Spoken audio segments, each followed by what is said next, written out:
Audio Jungle.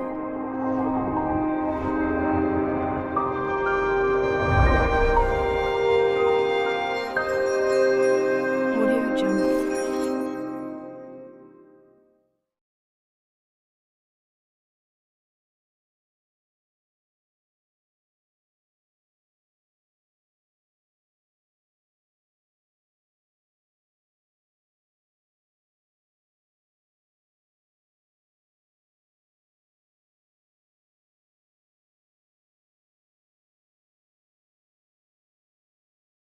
Good evening, வணக்கம், அஸ்ஸலாமு அலைக்கும். சரி, நாங்க ஸ்டார்ட் Good பண்ணுவோம். evening. வாரம் ஜாயின் ஆகட்டும்.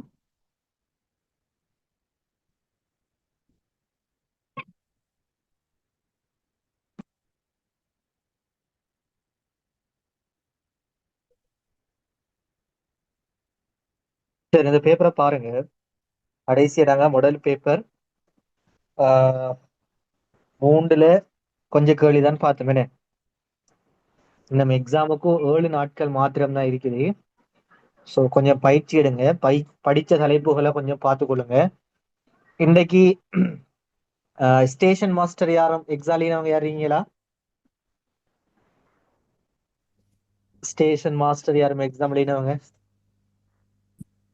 இருக்கிறோம் சார். ஓ, கேள்வியை பார்த்தீங்கன்னு சொன்னா வந்து கலண்டர் கேள்வி வந்துச்சுனே. ஆமாம் சார். அதுவும் வந்து அதே மாதிரி மேஜிக் ஸ்கொயர் ஒன்று வந்துச்சு தெரியுமா உங்களுக்கு? மேஜிக் ஸ்கொயர் சொல்லி ஒன்று வந்துச்சு. அதை நான் உங்களுக்கு அடுத்த கிளாஸ்ல போட்டு விளங்கப்படுத்துவேன். லேசி அது எப்படின்னு சொன்னா, இப்படி 4x4 உடைய மேஜிக் ஸ்கொயர் வந்துச்சு. 4x4.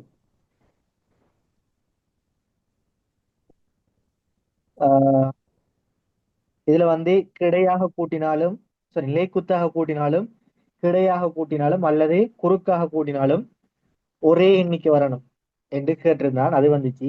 அதே மாதிரி கதி சம்பந்தப்பட்ட வினாக்கள் வந்துச்சுண்டா. ரயில்வே மாஸ்டர்னு சொன்னா கதி சம்பந்தமா கட்டாயம் கேள்வி இருக்கும். கதி சம்பந்தமா கேள்வி வந்துச்சு. அதே மாதிரி ஒரு ஈஆர் சம்பந்தப்பட்ட ஒரு கேள்வி உண்டு. வரைப்பு மாதிரி போட்டு அதுல இருந்து இப்படி வார மாதிரி வந்துச்சு. இப்படி ஒரு கேள்வி.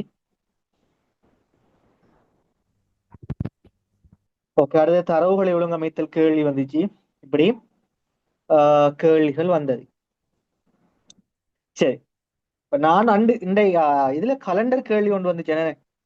இதுல ஸ்டேஷன் மாஸ்டர்ல வந்த கலண்டர் கேள்வி என்னண்டா, கொஞ்சம் இல்லைங்களா, 4 மாதங்கள் அடுத்தடுத்துள்ள 4 மாதங்கள் ஏபிசிடிங்கிற 4 மாதங்கள் இருக்குதான். சரியா? வந்த கேள்வி. அதுல வந்து ஏங்கிற மாதத்துல முதல் நாள் வந்து ஞாயிறும், பிங்கிற மாதத்துல முதல் நாள் புதனும், சிங்கிற மாதத்துல முதல் நாள் சனியும், டிங்கிறதுல முதல் நாள் வந்து திங்களுமாக இருந்தது என்று கேட்டா, ஏல எத்தனை நாட்கள் இருக்குன்னு சொல்லுங்க பாப்பா. ஏங்கிற மாதத்துல எத்தனை நாட்கள் உள்ளன?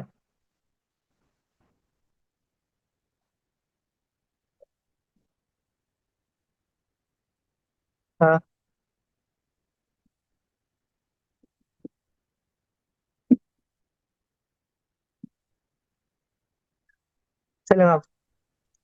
ஏ என்ற மாதம் இப்ப பாருங்க, என்னத்துல ஆரம்பிக்குது முதல் நாள் ஏங்கிறது? ஞாயிறு. ஞாயிறு. புதன்ங்கிறது என்னத்துல ஆரம்பிக்குது?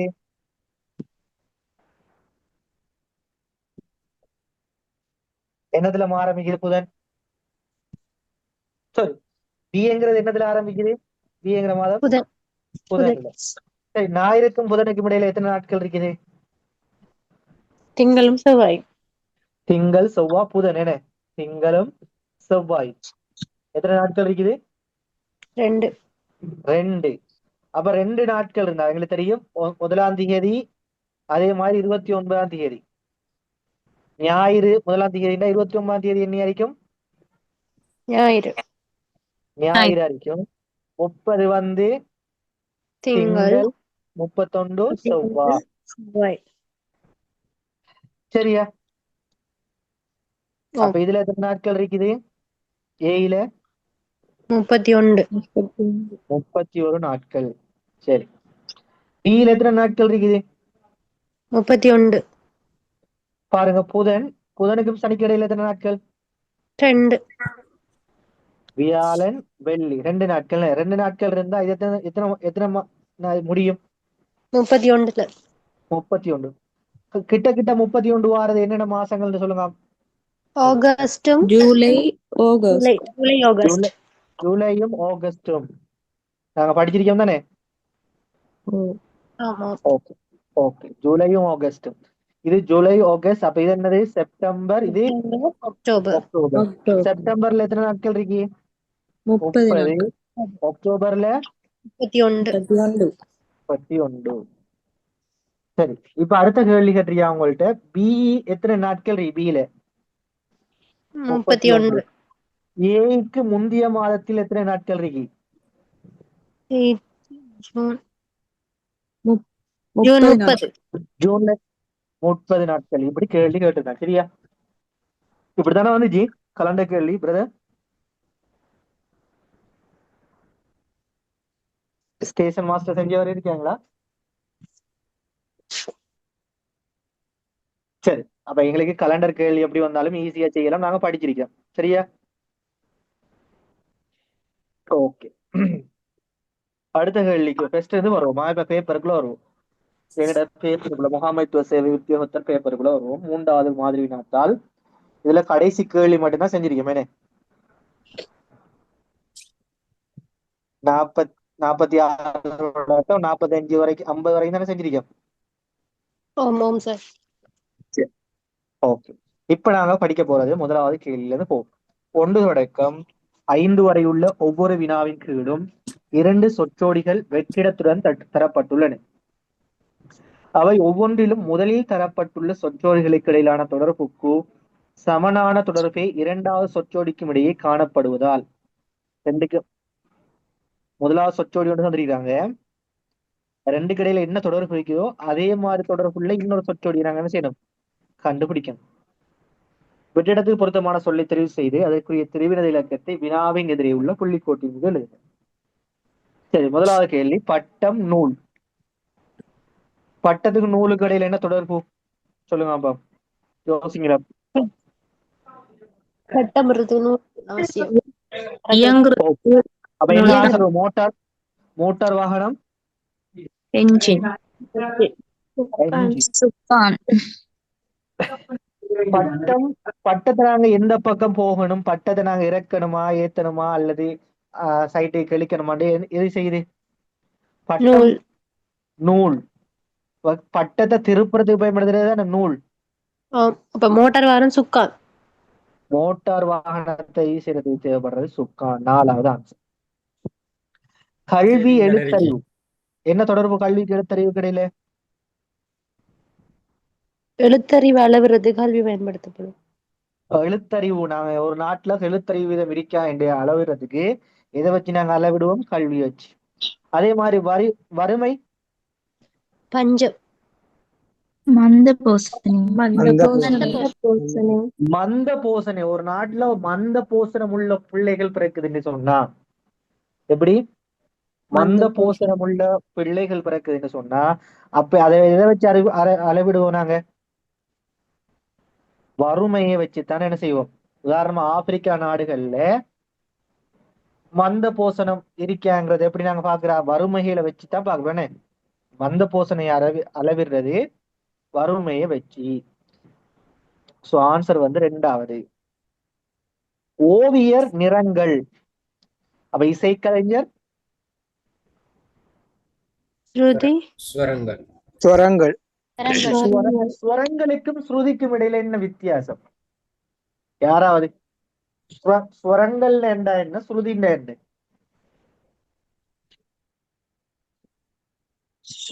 ஸ்ருதியில இருந்து உருவாகிறதுதான் ஸ்வரங்கள். சுருதியில இருந்து உருவாகிறதா ஸ்வரங்கள். ஸ்வரங்கள் என்ன செய்யுது? 7 சரிகமபான்னு சொல்லி 7 சுரங்கள் இருக்குது.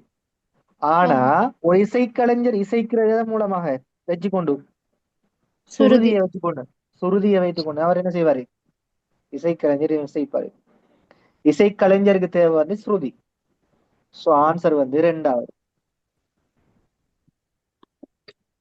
புத்தகம் எழுத்துக்கள், வானவில்.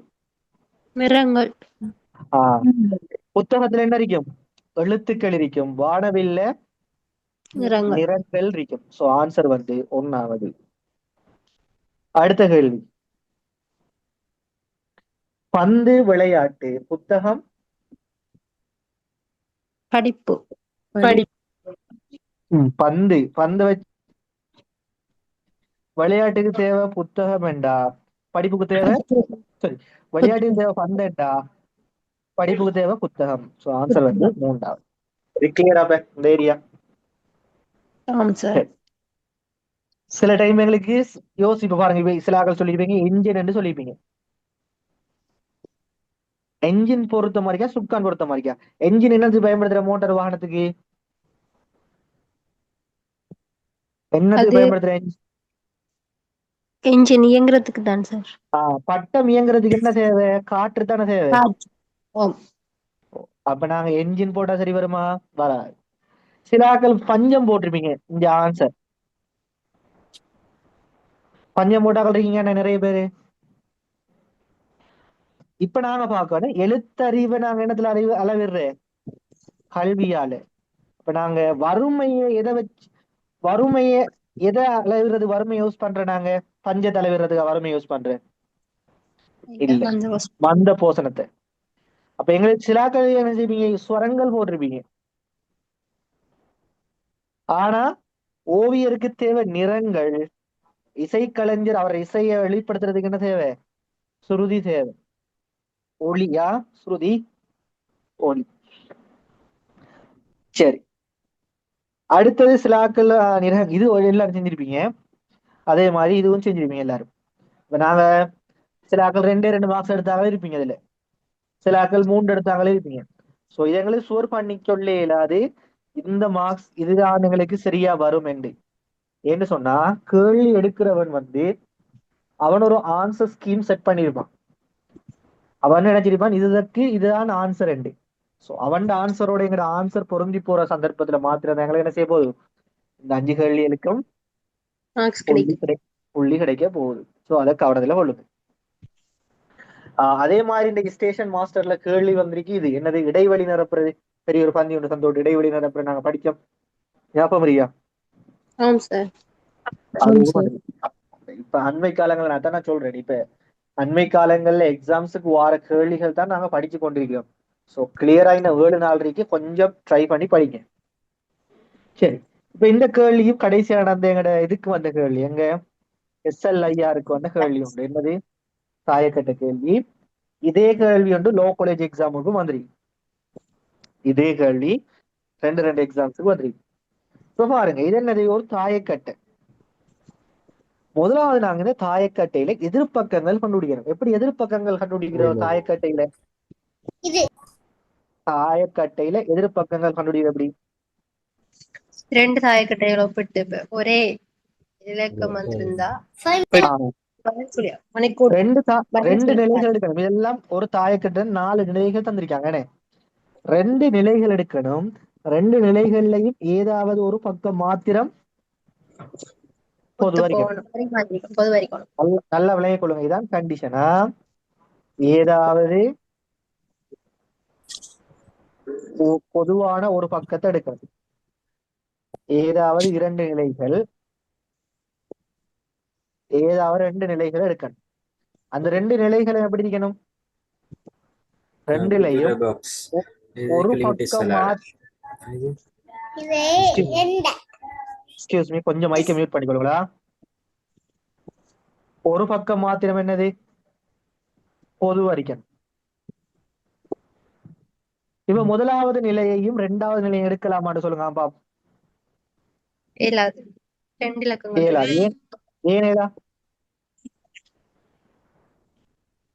ஏனேலா 2 பக்கம் பொதுவா இருக்கிறேன். இதுல ஏயும் பொதுவா இருக்குது, இதுல ஏயும் பொதுவா இருக்கு.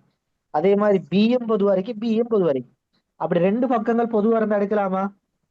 ஏலா. சரி, 1ஐயும் 3ஐயும் எடுப்போமா? எடுக்கலாமான்னு பாருங்க. எடுக்கலாம் சார். 1லையும் 3ல எது பொதுவான பக்கம்? பி பி ஆ பி மாத்திரம் தான் பொது வரைக்கும் அப்ப எடுக்கலாம். ஒரே ஒரு பக்கம் மாத்திரம் தான் பொது வரைக்கும் அப்ப எடுக்கலாம். பொதுவான பக்கத்தை எடுங்க. எடுத்துட்டு எழுதுங்க. எப்படி எழுதுவோம்? பி. பில இருந்து கடிகார திசையில சுத்துங்க. பிக்கு அடுத்தது என்ன இருக்குது? ஏ ஏ. ஏக்கு அடுத்தது சி சி. அதே மாதிரி அடுத்ததுல எடுங்க. பொதுவான பக்கத்தை என்ன இருக்கு? பி. பில இருந்து கடிகார திசையில சுத்துங்க. என்னது? எஃப். எஃப் எஃப்க்கு அடுத்தது டி டி. அப்ப சியும் டி பக்கங்கள், ஏயும் எஃப்பும் எதிரெதிர் பக்கங்கள்.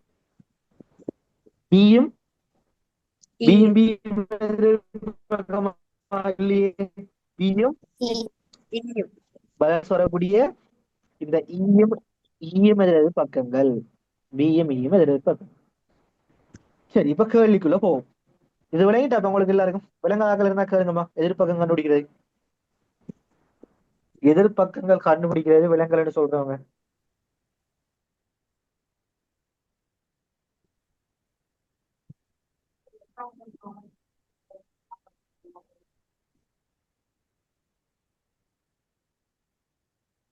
சரி, எல்லாருக்கும் விளங்கி நினைக்கிறேன். அதற்கேற்ப கீழே உள்ள ஒவ்வொரு வினாவிற்குமான சரியான விடையை தெரிவு செய்து அதற்குரிய தெரிவினது இலக்கத்தை வினாவின் எதிரே உள்ள புள்ளிக்கோட்டி மீது எழுதுக. கீழே தரப்பட்டுள்ள எந்த எழுத்துச் ஜோடிகள் சதுரமுகியின் எதிர்ப்பக்கங்கள் இரண்டில் எழுதப்பட்டுள்ளன? ஏயும் எஃப் ஏயும் எஃப்பும். ஏயும் எஃப் தான் எதிரெதிர் பக்கங்கள். அப்ப ஏயும் எஃப்பும் மூன்றாவது. கீழே தரப்பட்டுள்ள எந்த எழுத்துச் ஜோடிகள் சதுரமுகியின் எதிர்ப்பக்கங்கள் இரண்டில் எழுதப்பட்டுள்ளன? பியும் இயும் பியும் ஈயும். சோ ஆன்சர் வந்து இரண்டாவது. குறித்த ஒரு சந்தர்ப்பத்திலே சதுரமுகியிலே முற்பக்கம், மேற்பக்கம், பக்கமுகம் போன்ற பக்கங்கள் தெரியும் மும்மை எழுத்துக்கள் இவற்றுள் இவை? பி எனக்கு சி என்ன கேட்டிருக்காண்டா, குறித்த ஒரு சந்தர்ப்பத்திலே முற்பக்கம், இந்த முற்பக்கம், மேற்பக்கம், மேற்பக்கம், பக்கமுகம், இந்த பக்கமுகம் போன்ற பக்கங்களில் தெரியும் மும்மை எழுத்துக்கள் இவற்றுள் எவை என்று கேட்டிருக்கிறான். முதலாவது பிசிடி வருமா? இல்ல வராது. ஏன் சியும் டியும் வராது? சியும் டியும் ஒரே இதுல வரும். சியும் எதிர்பக்கம் டியும் என்னமா? எதிரெதிர் பக்கங்கள். சோ எதிரெதிர் பக்கங்கள் தெரியுமா ஒரே டைம்ல எங்களுக்கு? இல்ல இல்ல தெரியாது. இல்லை.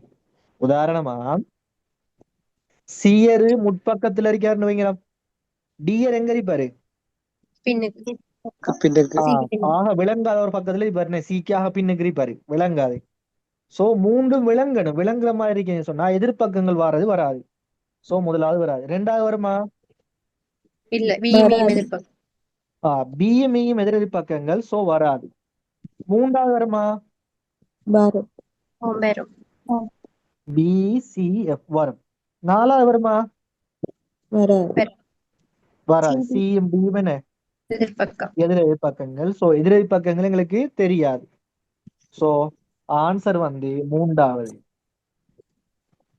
இது கிளியரா? டவுட் இருக்கிறவங்க கேளுங்கம்மா. டவுட் இருக்கிறவங்க கேட்கலாம். சரி, யாருக்கும் டவுட் இல்லை. 9வது கேள்வி. குறித்த ஒரு சந்தர்ப்பத்திலே மேற்படி சதுரமுகியிலே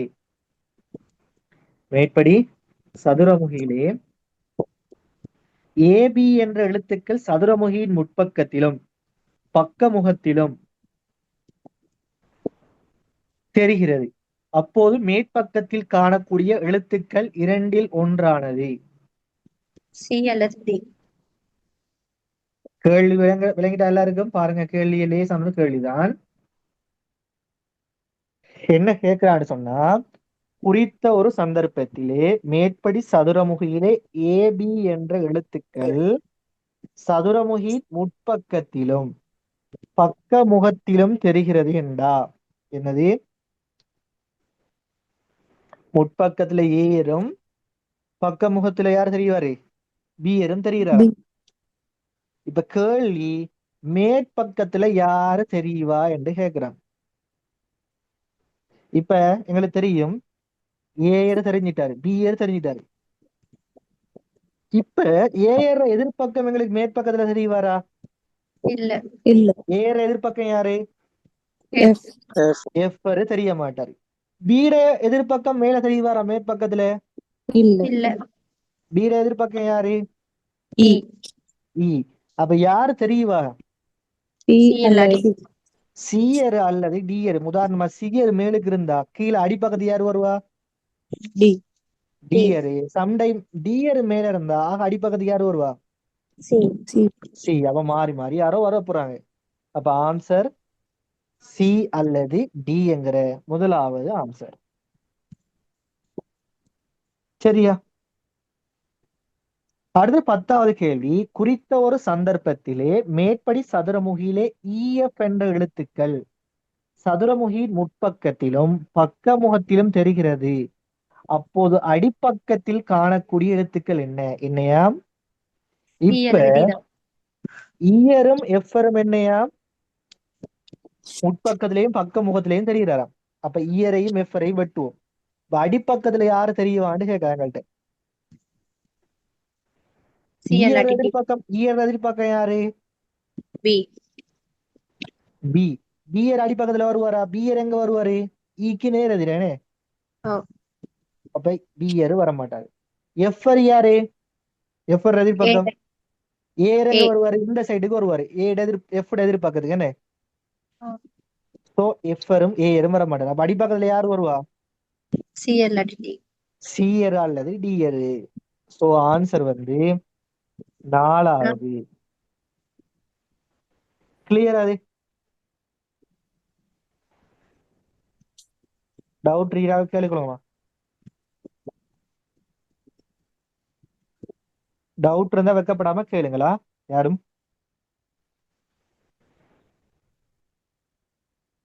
சரி, அடுத்த கேள்வி போமா? Okay sir sir. டவுட் போமா, சொல்லுங்கம்மா. டவுட் இதுல இல்ல. ஆனா தாயக்கட்டை சம்பந்தமான கொஸ்டின்ல தாயக்கட்டை விரிச்சு வச்சு ஒரு கொஸ்டின் தருவாங்க. அது மடிக்கும் போது எப்படி உருவம் வரும்னு சொல்லி அந்த ஓ மாதிரி கொஸ்டின்ஸ்க்கு எப்படி சார் ஆன்சர் பண்றது? அதுக்கு ஏதாச்சும் டெக்னிக்ஸ் இருக்குதா? ஓ அது நாங்க தனியா படிப்போம்மா. நான் அடுத்த 7 மட்டும் சொன்னா அடுத்த எக்ஸாம்ல அடுத்த பேப்பர்ல போட பாக்குறேன். ஸோ அது ஒரு பெரிய ஒரு ஏரியா உண்டு, வாஸ்ட் ஏரியா உண்டு.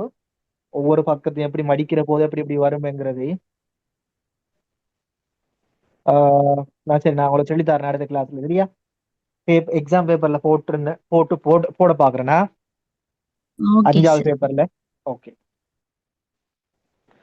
சரி. 11 தொடக்கம் 15 வரை உள்ள ஒவ்வொரு வரையுள்ள வினாக்கள் பின்வரும் தகவல்களை அடிப்படையாக கொண்டவை. இத்தாலியில் நடந்த உலகக்கிண்ண உதைபந்தாட்ட போட்டியில் 24 நாடுகள் ரோம், மிலன், நேபிள்ஸ் எனும் மைதானங்களில் தமது போட்டிகளை நடத்தின. எத்தனை நாடுகள்? 24 நாடுகள். 24. எங்கெங்க மைதானங்கள்ல போட்டி நடத்தது? Rome, Milan, நேபிள்ஸ்ல. இவற்றில் 14 நாடுகள் மிலனில் தமது போட்டிகளை நடத்தின. 5 நாடுகள் ரோமில் மட்டும் தமது போட்டி. அப்ப இதே இந்த கேள்வியை வாசிக்கிற போது என்ன மாதிரியான கேள்வி இது? தகவல் தொடை கேள்வி. அப்ப எப்படிப்பட்ட தொடை இது? எத்தனை நாடு மைதானங்கள் இருக்குது? 3 மைதானம். அவன் மும்மை தொடையா வரப்போகுதுன்னு என்ன எங்களுக்கு?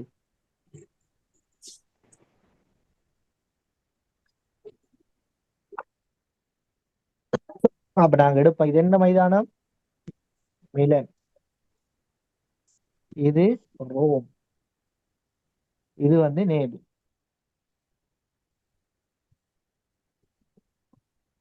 சரி, இப்ப என்ன சொல்ற முதலாவது அரவு?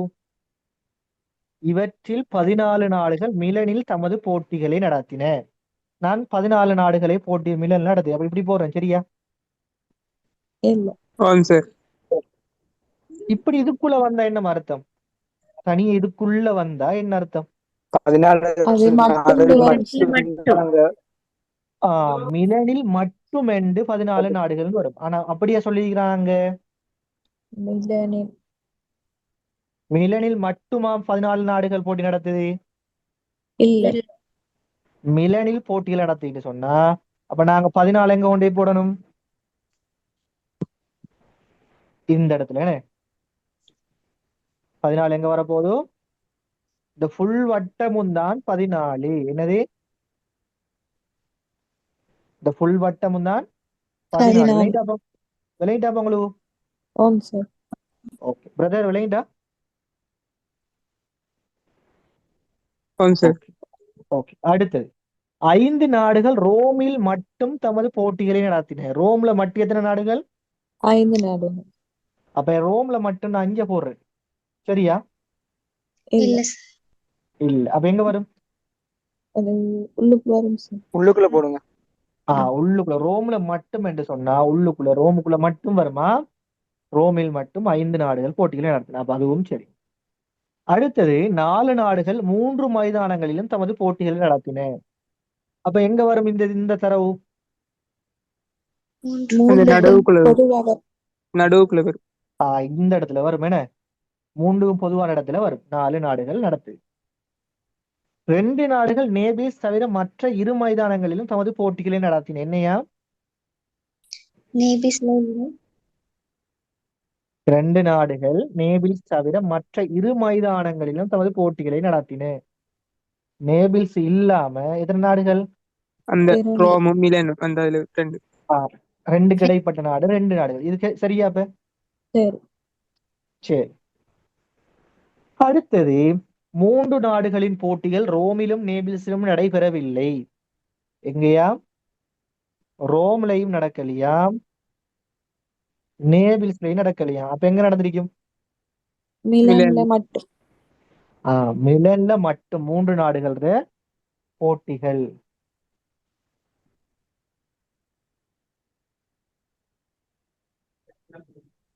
இது கிளியரா? ஆம் சார். ஓகே. 11 நாடுகளின் போட்டிகள் ரோமில் நடைபெற்றன. ரோம்ல எத்தனை நாடுகள் போட்டி நடக்குதா? 11. அப்ப இந்த ஃபுல் வட்டமே எத்தனை? 11. 11.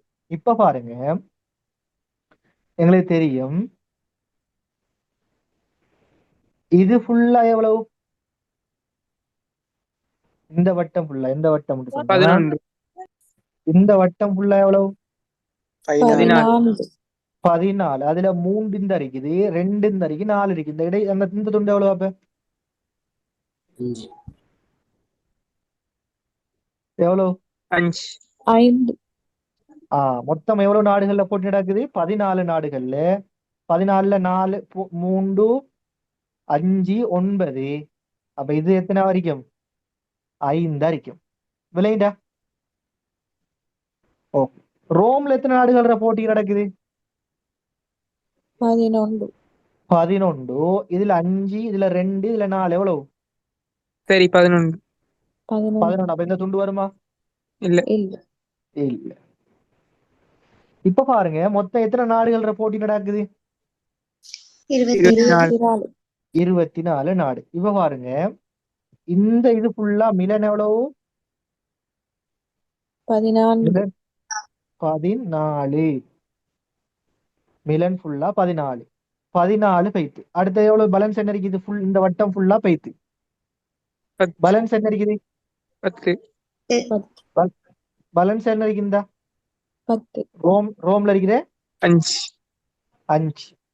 14 5 19. 19. அப்ப நேவில்ஸ்ல எத்தனை போட்டிகள் நடக்கும்? 5. 5. இப்ப கூட்டி பாருங்க எல்லாத்தையும் உள்ளுக்கு இருக்கிறது. ஆமாம் சார். எத்தனை வருது? சரியா? 24. சரி சார். சரி. இது விலங்க கேட்டுக்கொள்ளுங்க திரும்ப ஒரு தரம்.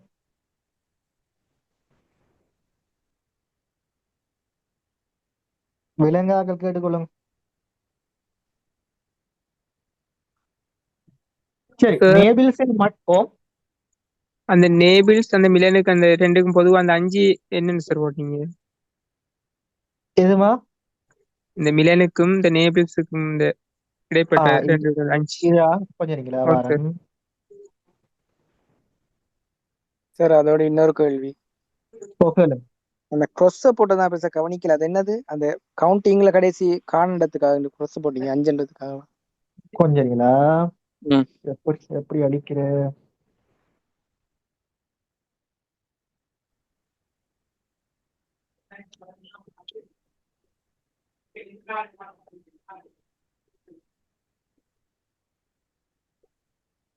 சரி கேக்குங்க. cross எப்படி போட்டீங்க? ஃபர்ஸ்ட் இருந்து கீழ வேணாம்.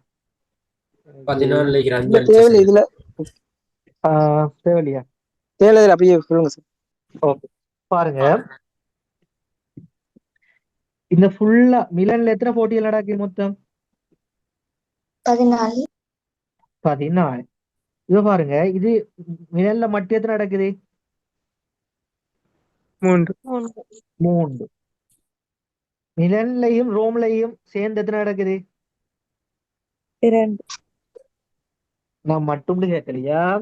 மிலன்லையும் ரோம்லையும் எத்தனை போட்டி நடக்குது? 2. மிலன் 4. மிலன்லையும் மிலன்லையும் ரோம்லையும் எத்தனை நடக்குது? 6.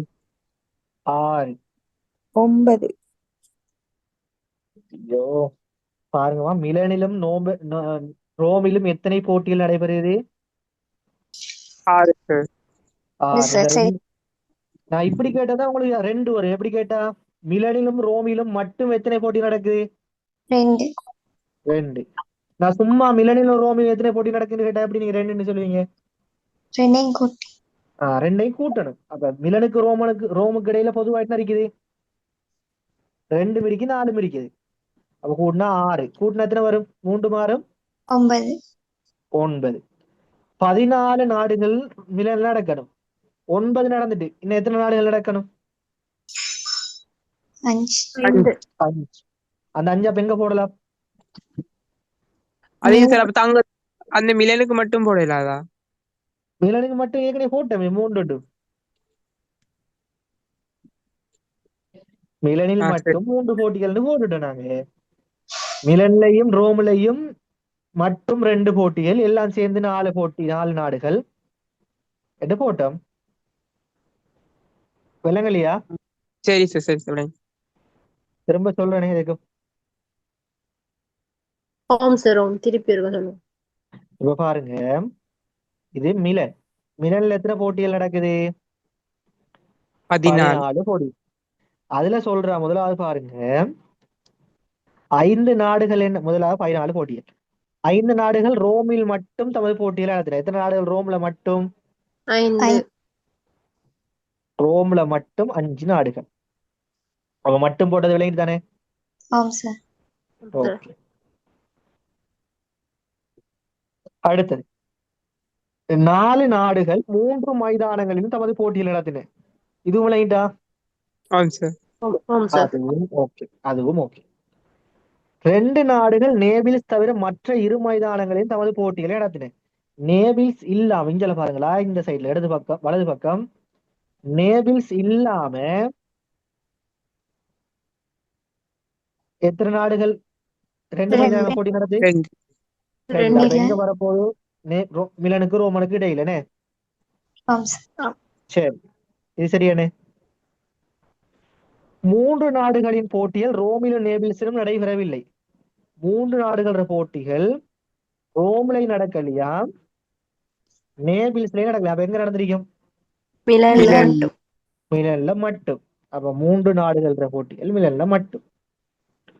11 நாடுகளின் போட்டிகள் ரோமில் நடைபெற்றன. ரோம்ல எத்தனை நாடுகள போட்டி? 11. 11. எங்களுக்கு தெரியும் மிலன்ல எத்தனை போட்டிகள் மொத்தம்? 14. 14. இந்த வட்டம் ஃபுல்லா தானே 14. ஆம். இந்த வட்டம் ஃபுல்லா 14. கொஞ்சம் நீங்க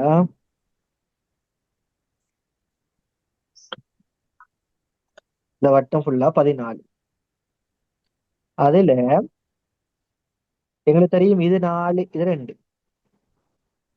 இது 14ல 3 போனா எவ்வளவு? 11. 11. 11ல 2 போனா 9. 9ல 4 போனா 5. அப்ப 5 எங்க கொண்டே போடுறோம் நாங்க? இந்த மிச்சம் இந்த இடத்துல மட்டும்தான். அப்ப எங்க வரப்போகுது 5? மிலனுக்கும் நேபிள்ஸ்லயும் மட்டும் 2க்கும் இடையில மட்டும். சரி, ரோம்ல மொத்தம் எத்தனை போட்டி நடக்குது? ரோம்ல மட்டும் 5. ரோம்ல மொத்தம் எத்தனை போட்டி நடக்குது? 11. 11 பாருங்க. இங்க 5 இருக்குது. 5ம் 2ம் எவ்வளவு? 7. 7 5ம் 2ம் 7. 7ம் 4ம் 11. 11 11. அப்ப இது இங்க இந்த இடத்துல என்ன சரி வருமா போட்டிகள்? வராது. வர. இப்ப பாருங்க, மொத்தம் எத்தனை நாடுகள் போட்டி நடக்குது? 24. 24 நாடுகள் போட்டி. இப்ப உள்ளுக இதெல்லாத்தையும் கூட்டுங்க, எத்தனை நடக்குதுன்னு பாருங்க. 3ம் 2ம் 5. 5ம் 5ம் 10. 10ம் 5ம் 15. 15ம் 4ம் 19. 19 அப்ப நேபிள்ஸ்ல மட்டும் எத்தனை போட்டிகள்? 5 இப்ப கிளியரா? ஆமாம் சார். கிளியர். இப்ப பாருங்க, நேபிள்ஸில் மட்டும் எத்தனை நாடுகள் தமது போட்டிகளை நடத்தின? 5. 5 5 நாடுகள். நேபிள்ஸிலும் ரோமிலும் மட்டும் எத்தனை நாடுகள் தமது போட்டிகளை நடத்தின? நேபிள்ஸ்லையும் ரோம்லையும். 10. நேபிள்ஸிலும் ரோமிலும் மட்டும் எத்தனை போட்டிகள் நடக்குது? 10 14. 10. அவ்வளவுதானா? பாருங்க, சார் ஒண்ணும் ஒண்ணுமில்லை சார். நேபிள்ஸ்ல ரோம்ல எங்க 2 கிடப்பட்டது? 4. 0 சார். இது. ஆனா நேபிள்ஸுக்கும் ரோமுக்கு இடைப்பட்டது இது. ஆனா என்ன கேட்டிருக்கா இங்க? மட்டும் சொல்லி மட்டும் என்று கேட்டிருக்கா. மட்டும் ரோமுக்கும் நேபிள்ஸுக்கும் மட்டும் எது பொதுவா இருக்குது? ஒன்றுமே இல்ல. ஒன்றுமே இல்ல. அப்ப எந்த போட்டிகளும் நடக்காது. 0. விளங்கிட்டா? மிலனிலும் நேபிள்ஸிலும் மட்டும் எத்தனை போட்டிகள் நடக்குது? 5. நேபிள்ஸ் தவிர மற்ற மைதானங்களில் போட்டியிட்ட நாடுகள் எத்தனை? 19 நேபிள்ஸ் தவிர எத்தனைமா? 10 5 10 5 10 2 10 3 5 3 2 10. நேபிள்ஸில் மட்டும் எத்தனை போட்டிகள் நடக்குது? 5 திரும்ப கேட்டுட்ருக்கேனே. இதை மாத்துங்க. நேபிள்ஸில் எத்தனை போட்டி நடக்குது? எத்தனை போட்டி நடக்குது நேபிள்ஸ்ல? 14 14. சரியா? மட்டுமா விட்டுடுங்களா? நேபிள்ஸில் எத்தனை போட்டிகள் நடைபெற்றன? எத்தனை? 14.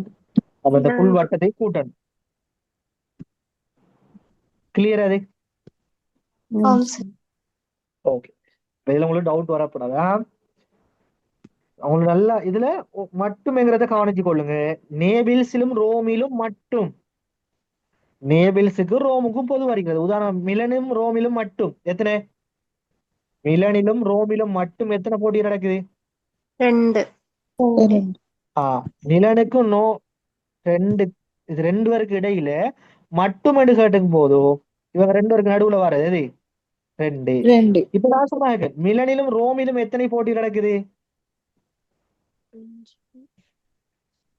மிலனிலும் ரோமிலும் 19. மிலனிலும் ரோமிலும் எத்தனை போட்டிகள்? 19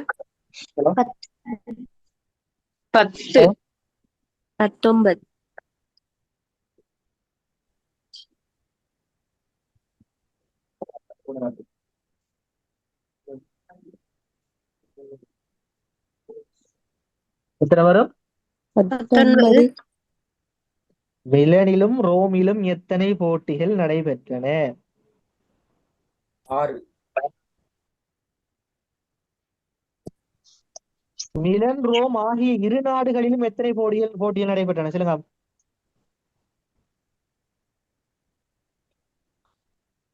இரு மைதானம். மிலன் ரோம் ஆகிய 2 மைதானங்களிலும் எத்தனை போட்டிகள் நடைபெற்றன? 19 19. அப்ப மிலனிலும் ரோமிலும் எத்தனை போட்டிகள் நடைபெற்றன? 6. 6. மிலனுக்கு ரோமுக்கு பொதுவா இருக்கிறது எத்தனை போட்டிகள்? 6.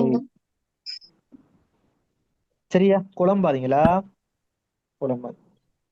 சரி 4 நோபல்ஸ்குள்ளேயும் இருந்தானே சார். என்னம்மா நோபல்ஸ் 4 விலங்குல நேபிள்ஸ்லயும் 4 வருந்தானே சார். அப்ப நேபிள்ஸ்லயும் வருந்தான். ரோமுக்கும் மிலனுக்கும் பொது வரைக்குதான் 4 இருக்கு. இருக்கு. அப்ப இருக்குன்னு சொன்னா 2க்கும் வருமா இல்லையா? வரும் வரும். சார். யோசிக்க வேணாம், அதெல்லாம் யோசிக்க தேவையில்ல. நீங்க அதுக்கு பொதுவாய்க்கு அப்ப இதுக்கு வராதாண்டி. சரியா? Okay sir. சரி இப்ப பாருங்க, உங்களுக்கு நல்லா விளங்கணும். மிலனுக்கும் ரோமுக்கும் பொது வரைக்கிறது எது?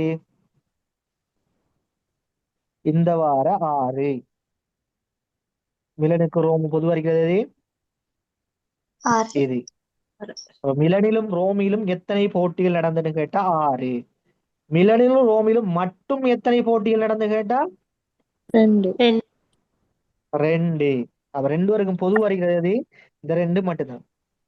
இப்ப மிலன் ரோம் ஆகிய நாடுகள்ல எத்தனை போட்டின்றா தான் 19 என்ன சார்? 19. 2 நாடுகள்லயும் நடந்த போட்டிகள் எத்தனை கேட்டது, மைதானங்கள்ல நடந்த எத்தனை போட்டி கேட்டதான் 19. Okay sir. சரியா? சரி, உங்களுக்கு பெரும்பாலும் இதுக்கு விட தருவான்னு நினைக்கிறேன். விட தந்தா தான் உங்களுக்கு குழம்பாம இருக்கும்.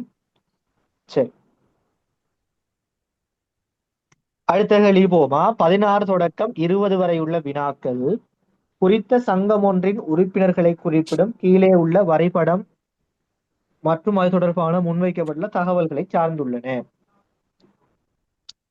இங்கு பெரிய செவ்வகத்தினால் என்ன குறிப்பிடப்படுது? சங்கத்தில் உள்ள பெண்கள். வட்டத்தின் மூலம் அரசாங்க வேலை செய்யும் உறுப்பினர்கள்.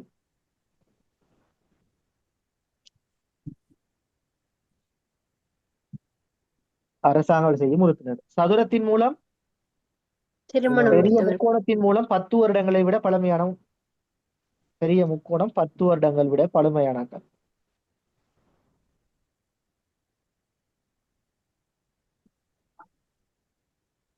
சதுரத்தின் மூலம் திருமணம் முடித்த உறுப்பினர்கள். சதுரத்தின் மூலம் என்னது? திருமணம் முடித்த உறுப்பினர்கள். திருமணம் முடித்த உறுப்பினர்கள். சரி, இத்தகவல்களுக்கேற்ப பின்வரும் ஒவ்வொரு வினாவுக்குமான சரியான விடையை தெரிவு செய்து அந்த விடையை வினாவின் எதிரே உள்ள புள்ளிக்கோட்டில் மீது எழுதுக. திருமணம் முடித்த 10 வருடங்களுக்கு மேலான பழைய உறுப்பினர்கள் அல்லாத, என்னது? திருமணம் முடித்த 10 வருடங்களுக்கு மேலான பழைய உறுப்பினர்கள் அல்லாத உறுப்பினர்களின் எண்ணிக்கை யாது? 69. 29. முதலாவது திருமணம் முடித்த உறுப்பினர்கள் எங்க இருக்காங்க? இது. இதுல 10 வருடங்கள் பழமை, 10 வருடங்களுக்கு மேலான பழமையான உறுப்பினர்கள் அல்லாதவங்க எத்தனை எங்க? முக்கோணம் வராது. இந்த முக்கோணம் வராது. அப்ப திருமணம் முடித்த 10 வருடங்களுக்கு மேலான பழமையான உறுப்பினர்கள் அல்லாத உறுப்பினர்கள் எத்தனை பேர் இருக்காங்க? 69. 22 சக 10 10 சக 25 சக 12. 69. கூட்டினா 9 2 4 6 69 பேரு. கிளியரா?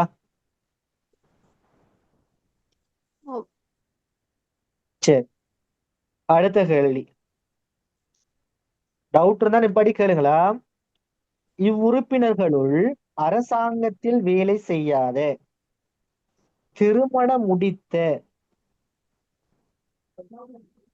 பெண்கள் எத்தனை பேர் உள்ளனர்? என்னையா? முதலாவது அரசாங்கத்துல வேலை செய்யப்படாத, அரசாங்கத்துல வேலை செய்யறார்கள் யாரு? வட்டம். அப்ப அவங்க இல்லாத, அப்ப இவங்க வர மாட்டாங்க. இவங்க இல்லாத திருமணம் முடித்த, எது திருமணம் முடிச்சாக்கள்? சதுரத்துக்குள்ள வர.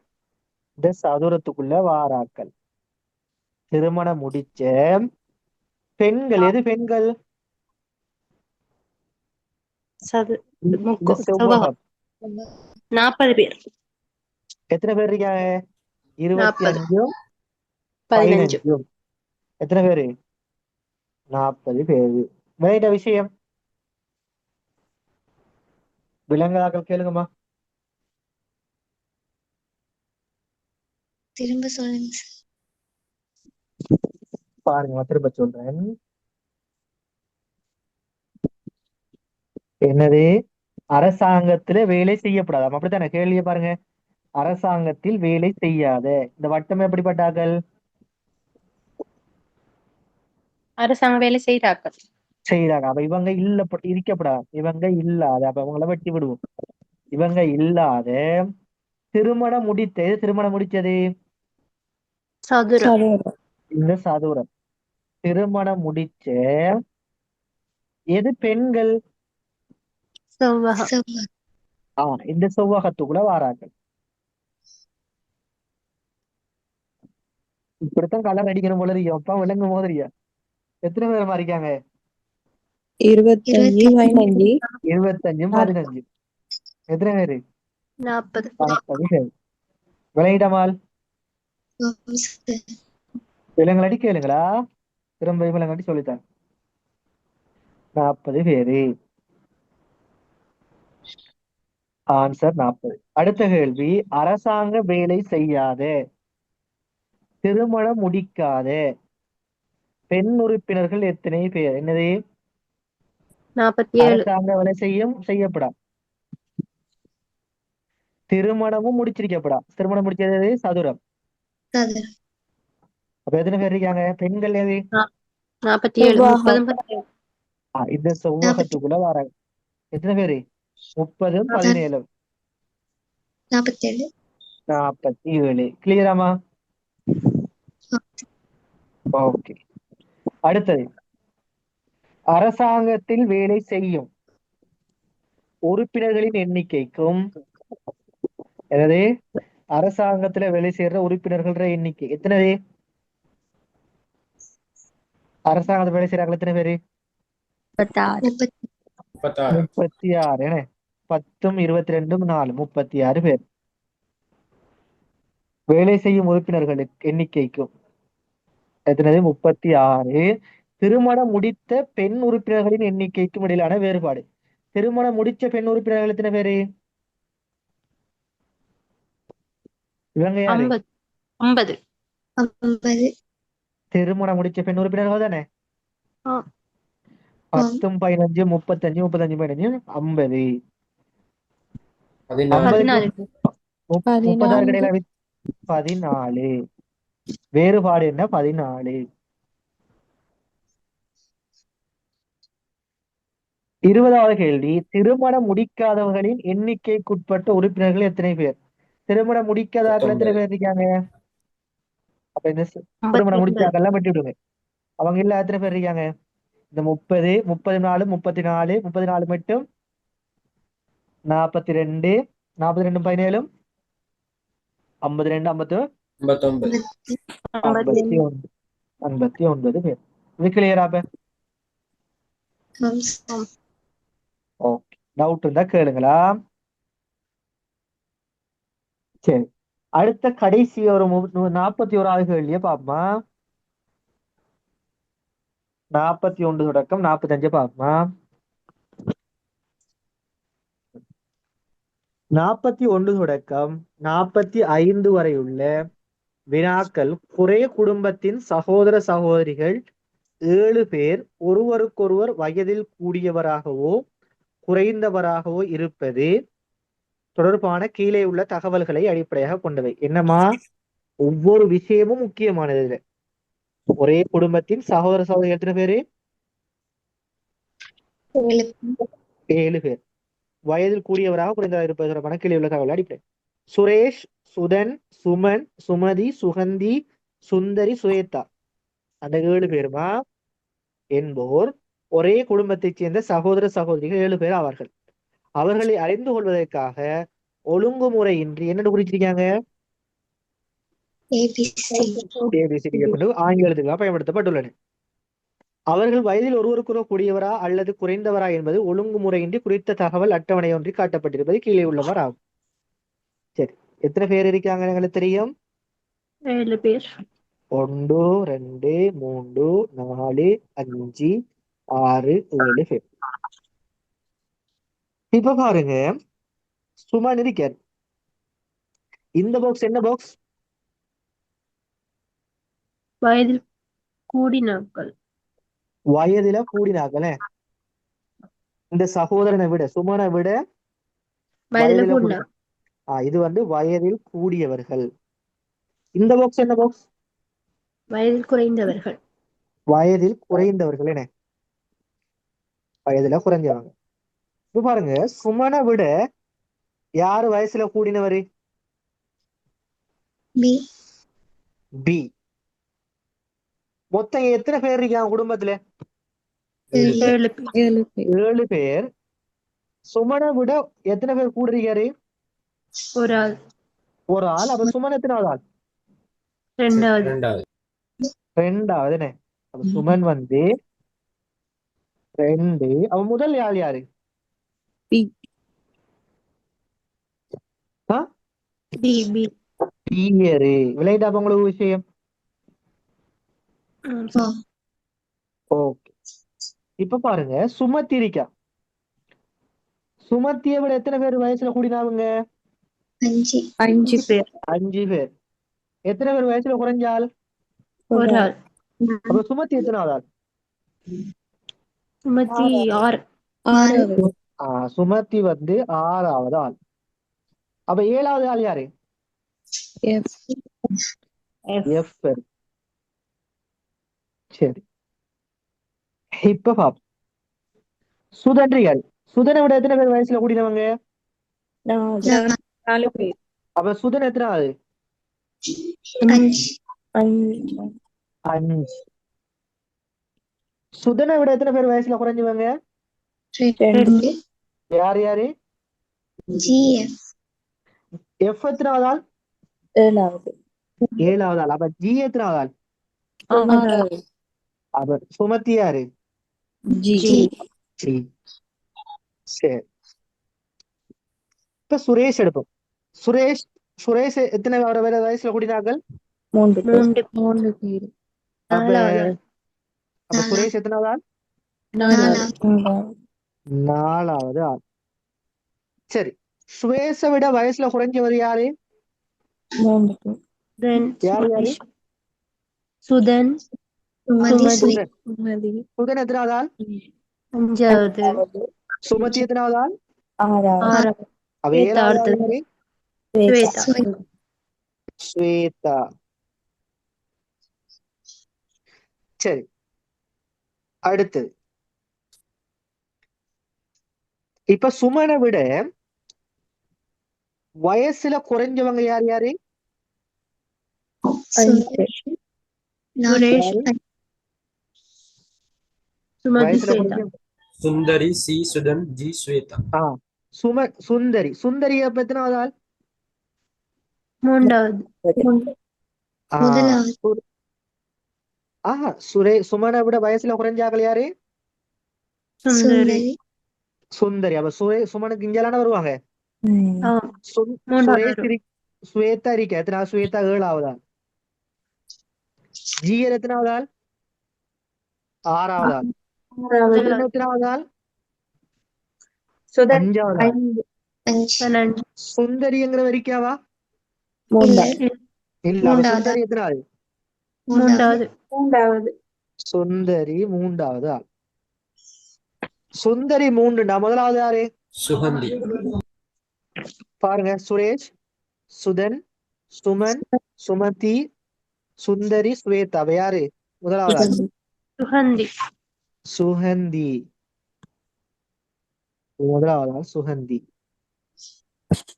இப்ப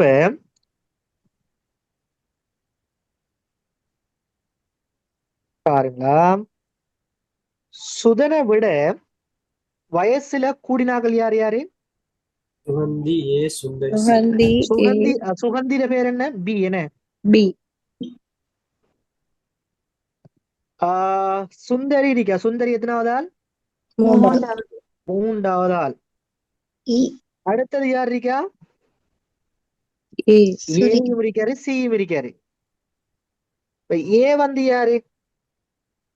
சுமன். சுமன். ஏ சுமன்.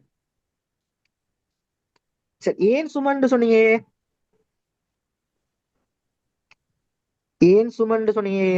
சி சுரேஷ் என்று சொன்னா சுந்தரி நடுவுல இருக்காங்க. பாருங்க, ஏன்னு சொன்னா சுமனை விட வயசுல குறைஞ்சாக்கள் யாரு? சுந்தரி.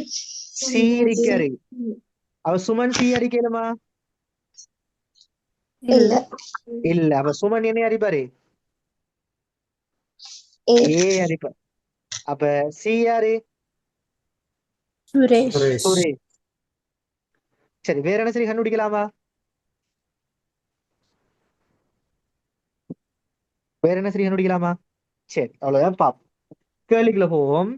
சுரேஷை அறிவிப்பதற்காக பயன்படுத்தியுள்ள ஆங்கில எழுத்து என்ன? சி. சி என மூன்றாவது. இந்த 7 பேர்களிடையே வயதில் மிக குறைந்த சகோதரன் அல்லது சகோதரி யார்? ஸ்வேதா. ஸ்வேதா. ஆன்சர் ரெண்டாவது. ஈயை விட வயதில் கூடியவராயினும் சுகந்தியை விட வயதில் இளையவருமான சகோதரன் யார்? சுமன். சுமன். சுகந்தியை விட வயசுல குறையாம், ஆனா ஈயை விட வயதில் கூடியவராம். சுமன். யாரு?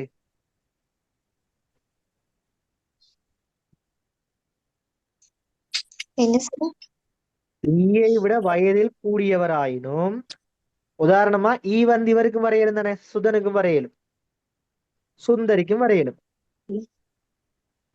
வரையலுமா இல்லாதா? ஏழும். வர இயலும். சுதனுக்கும் வரையிலும் சுந்தரிக்கும் வரையிலும். அப்ப நாங்க சும்மா பாப்போமே, சுதனை போட்டு பார்ப்போம்.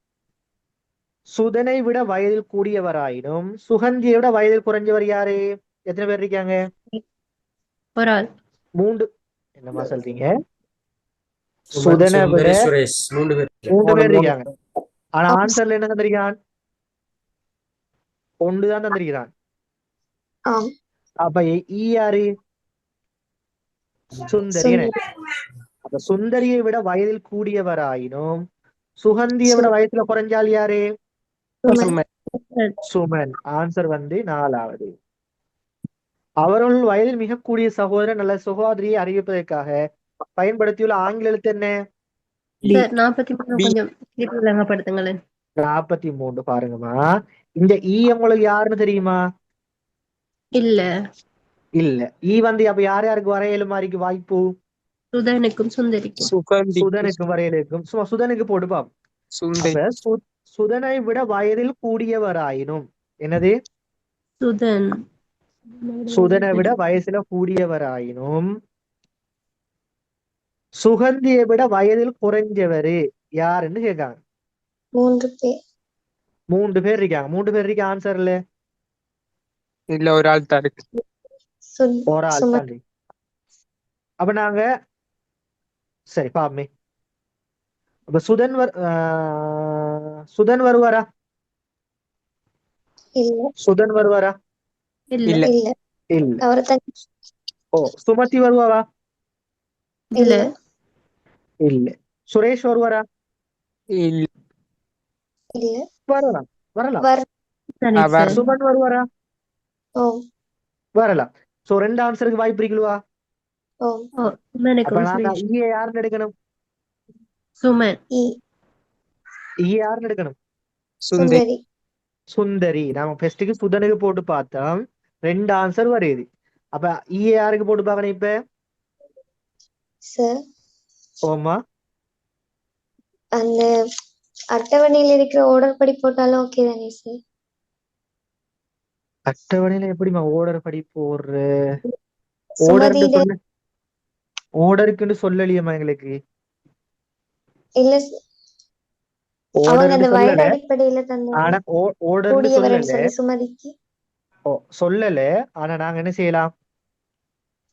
கூடியவரா குறைந்தவரா என்பது ஒழுங்குமுறையின்றி குறித்த தகவல் அட்டவணையில் காட்டப்பட்டிருப்பது.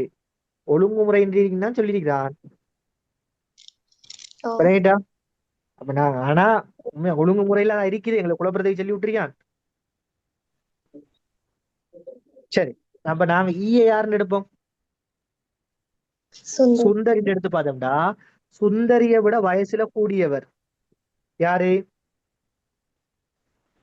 சுமன் சுமன், சுகந்தி. ஆனா சுகந்தியை விட வயசுல இளையவர் யாரு? சுமன் சுமன். அப்ப ஆன்சர் என்ன வரும்? சுமன் சுமன்ங்கிற 4வது ஆன்சர். கிளியராமா? டவுட் கேட்டவர் ஓம் சார் ஓகே 44வது கிளியரா? ஆம் சார் 45வது கேள்வி, சுரேஷை விட வயதில் இளையவரும். என்னது?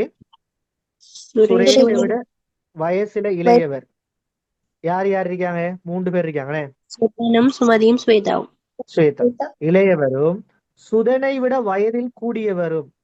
சுதனை விட வயசுல கூடினவர் எத்தனை பேர் இருக்காங்க? சுரேஷை விட வயசுல குறைய, சுதனை விட வயசுல கூடின எத்தனை பேரு? ஒருத்தரும் இல்ல. யாரும் எவரும் இல்லைங்கிறது 1வது ஆன்சர். கிளியரா? ஆம் சார் எவ்வளவு லேசான கேள்வின்னு பாத்தீங்களா? அது ஆம் கேள்வி இப்படி செஞ்சு குயிக்கா செஞ்சுன்னு சொல்றவங்க யாராவது? நான் குயிக்கா செஞ்சுட்டு ஆம் சார் குயிக்கா செஞ்சீங்களா? Very good.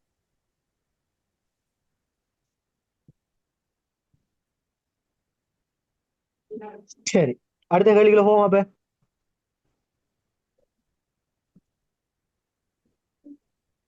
அடுத்த கேள்வி எந்த கேள்வி? இடையில விடுபட்ட ஒரு கேள்வி. 21 தொடக்கம் 25 வரை உள்ள வினாக்கள். சரியா? பாருங்க, ஒரு விசாரணையில் ABCDEF என்ற 6 நபர்களிடம் முறையே கேள்விகள் கேட்கப்பட்டன. அவர்களில் பலருடைய கூற்றுக்கள் முரண்பட்ட அதே வேளை அவர்கள் முறையே பின்வருவனவற்றை வலியுறுத்தினர். பின்வருவனவற்றை வலியுறுத்துறாங்க. என்னண்டே? ஏர் என்ன சொல்றாரு?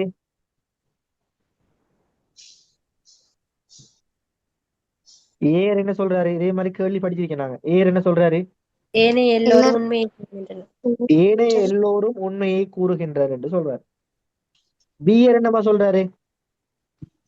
ஏனைய எனக்கு பின்னால் எல்லோரும்டா ஏனைய எல்லோரும்டா எல்லாரும் உண்மையை சொல்றாங்கண்ணே. ABCDEF எல்லாரும்.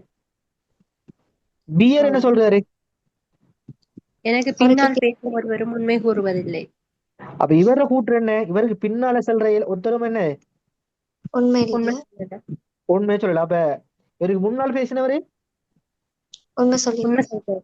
உண்மை சொல்லலாம். அது அது எப்படியோ தெரியாது. 3 மணி நேரம் சீயர் என்ன சொல்றாரு? எனக்கு முன்னால் பேசிய அனைவரும் உண்மையை கூறினர். இவருக்கு முன்னால் பேசுற அப்ப யார் யாரு? ஏரும் பியரும் உண்மை உண்மை. பேசி உண்மையை சொல்றாங்க என்று சொல்றாரு. பியர் என்ன சொல்றாரு? எனக்கு முன்னால் பேசிய யாரோ ஒருவர் உண்மையை கூறினார். இவருக்கு முன்னால் பேசின யாரோ ஒரு ஆளு செய்யாரு உண்மையே சொல்லியிருக்கிறாருன்னு சொல்றாரு. ஈயர் என்ன சொல்லியிருக்கிறாரு? எனக்கு முன்னால் பேசிய ஒருவர் உண்மையை கூறவில்லை. இவருக்கு முன்னால பேசின ஒருவர் உண்மையை கூறவில்லை என்று சொல்லுகிறார். எஃபர் என்ன சொல்லுகிறாரு? எனக்கு முன்னால் பேசிய ஒருவரும் உண்மையை கூறவில்லை. இவருக்கு முன்னால் பேசின யாரும் உண்மையை கூறல என்று சொல்லுகிறார். எல்லாரும் இதையும் வாசிச்சோம்டா மண்ட பிஞ்சி கடைசியா இந்த கேள்வி மானா உண்டு மானா எம்மசோமானா ஓட வேண்டிய நிலைமை வரும். சரி, இப்ப நாங்க கேள்விக்குள்ள போவோம். மேற்குறிப்பிடவற்றுள் ஒரு கூற்று மாத்திரம் உண்மை என விசாரணை குழு வெளிப்படுத்தியது. என்னையா? இந்த எல்லாரும் ஒரே சொன்னதுல யாரோ ஒருத்தன் தான் உண்மையை சொல்லியிருக்கீங்க. அதை கண்டுபிடிக்கிற வேலை உங்களோட வேலை. மேற்குறித்த தகவல்களை ஒழுங்குமுறையாக பகுப்பாய்வு செய்து எவர் உண்மையை கூறியுள்ளார் என்பதை துணியும் பணி உங்களிடம் ஒப்படைக்கப்பட்டுள்ளது என கருதுக. பகுப்பாய்வு 6 படிமுறைகளை கொண்டதாக இருக்கும். அதே வேளை உங்களுடைய வசதிக்காக அவை ஒழுங்குமுறையில் கீழே தரப்பட்டுள்ளன. வினாக்கள் முறையே படிமுறை 2 தொடக்கம் 6 வரை உள்ள 5 படிமுறைகளை அடிப்படையாக கொண்டவை. இந்த 5 படிமுறைகளுள் ஒவ்வொன்றிலும் 2 வெற்றிடங்கள் உள்ளன. அவ்விரு வெற்றிடங்களையும் நிரப்புவதற்கு உகந்த 2 சொற்களும் முறையே உண்மை என்று இருந்தா என்னென்று போடணும்?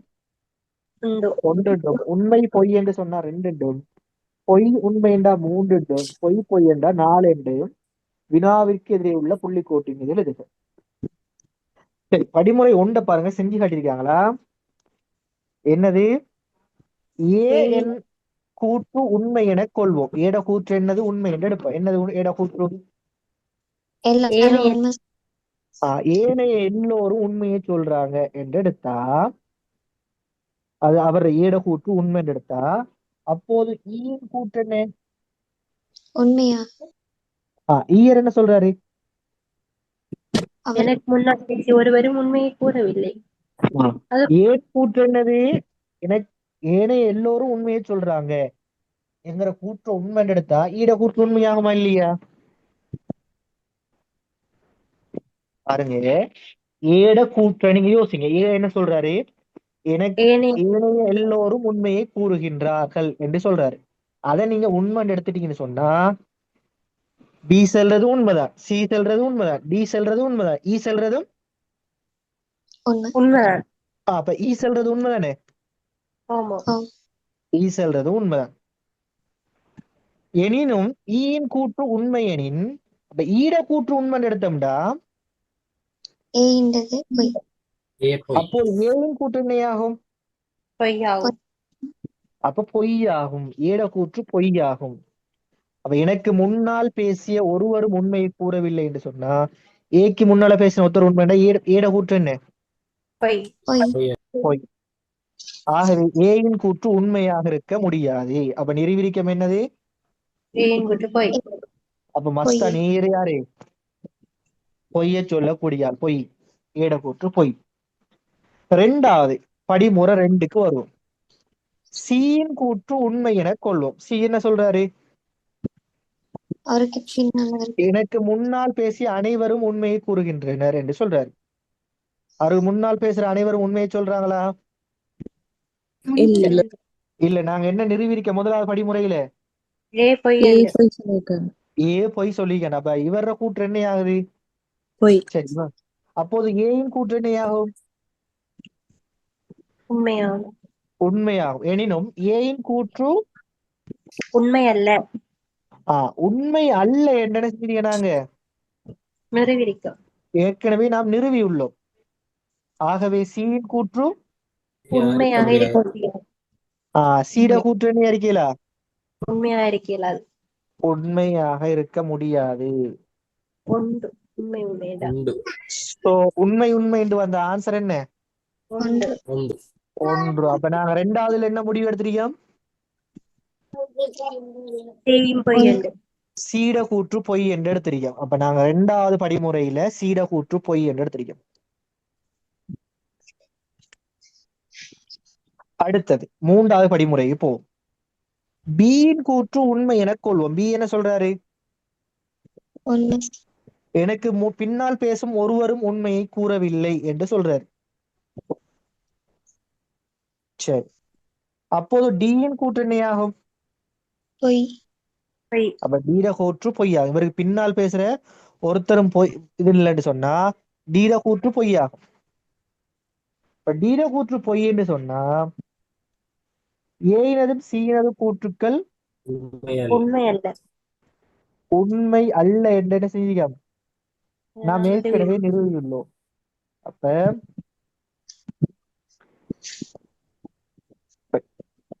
டிஆர் என்ன சொல்றாரு? எனக்கு முன்னால் பேசிய யாரோ ஒருவர் உண்மையை கூறினார் என்று சொல்றாரு. இப்ப ஏற்கனவே நாங்க ஏட கூற்றும் சீட கூற்றும் பொய் என்று நிறுத்திட்டோம். இப்ப பீட கூற்று எடுத்தோம் அப்படி சொன்னா உண்மைண்டு என்ன நடக்கும்?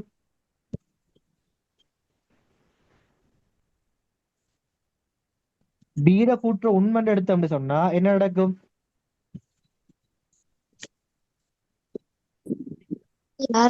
இதுல 3 பேர்ல பி உண்மை சொல்றாண்டா அர்த்தம். பி உண்மையை சொல்றாரு. இப்ப பி உண்மையை சொல்றாருண்டா இப்ப டீட கூற்று என்ன? எனக்கு பின்னால் பேசும் ஒருவர் எனக்கு உண்மை கூறுவாரு. அது யார்? அது பி. பி. அப்ப இவர கூற்று சரியா? சரி. அவன் என்ன சொல்லியா? மேற்பட்டவற்றுள் ஒரு கூற்று மாத்திரம் உண்மை. உண்மை. அப்ப எத்தனை கூற்று உண்மையாகுது? 2. அப்ப இங்க பாருங்க, இது 2க்கு முரண்பாடு பாருங்க. என்னண்டு பியர் சொல்றாரு எனக்கு பின்னால் பேசும் ஒருவரும் உண்மையை கூறவில்லை என்று. டியர் சொல்றாரு என்னது? எனக்கு முன்னால் பேசிய யாரோ ஒருவர் உண்மையை கூறுகிறார் யாரோ கூறினார். ஒரு உண்மை கூற. ரெண்டு முரண்படுதா இல்லையா? டி சொன்னது பிள்ளைதானே? அப்ப டியின் கூற்று பொய்யாகும். சரியா? ஏனதும் சீனதும் கூற்றுகள் உண்மை அல்ல என ஏற்கனவே நிறுவியுள்ளோம். ஆகவே டியின் கூற்று பொய்யாவதற்கு பி பொய்யாதல் கூற்று உண்மையாதல் பொய்யாக பொய்யாதல் வேண்டும். பொய்யாதல் வேண்டும். பீட கூற்று பொய்யானதானே டீட கூற்று பொய்யாகும். பொய்யா அப்ப பொய்யாதல் வேண்டும். சோ ரெண்டு. உண்மை பொய் என்று வந்தா ஆன்சர் என்ன? ரெண்டு ரெண்டு. அப்ப நாங்க இங்க என்னத்தை நிரூபிக்கிறோம்? படிமுறை 3ல டீயும் பியும் டியும் பொய். பொய் என்று நிரூபிக்கும். பியும் டியும் பொய் என்று நிரூபிக்கும். சரி, பியை நாங்க நிறுவல்ல, டீட கூற்று தான் பொய் ஆவதற்கு பியின் கூற்று. நாங்க பீட கூற்று தான் பொய் என்று நிரூபிக்கும். இங்கனே உண்மையை நிறுவினது பீட கூற்று பொய். சரி, அடுத்தது படிமுறை 4க்கு வாங்க. டியின் கூற்று உண்மை என கொள்வோம். என்னது? டீட கூற்ற உண்மை எடுப்போம். டீட கூற்று என்ன? எனக்கு முன்னால் பேசிய யார் ஒருவர் உண்மையை கூறுகிறார். ஆனா யார் உண்மை கூறுறாங்களா? இல்ல இல்ல. சரிதா? இல்ல, ஏனதும் பீனதும் சீனது கூற்றுக்கள் பொய் என நாம் ஏற்கனவே நிறுவியுள்ளோம். பொய் என்று நாங்க ஏற்கனவே என்ன செஞ்சிருக்கோம்? நிறுவியிருக்கோம். ஆகவே டியின் கூற்று பொய்யாதல் வேண்டும். அவ பொய் தான். அப்ப பொய்யாதல் வேண்டும். ஆன்சர் 4. 4. இங்க படிமுறை 4ல நாங்க என்னத்தை நிரூபிக்கிறோம்? டி பொய்யன் டி வராது. டீட கூற்று பொய் என்று நிரூபிக்கிறோம். சரி, அடுத்து படிமுறை 5. எஃப்பின் கூற்று உண்மை என கொள்வோம். எஃப்ல கூற்று என்ன?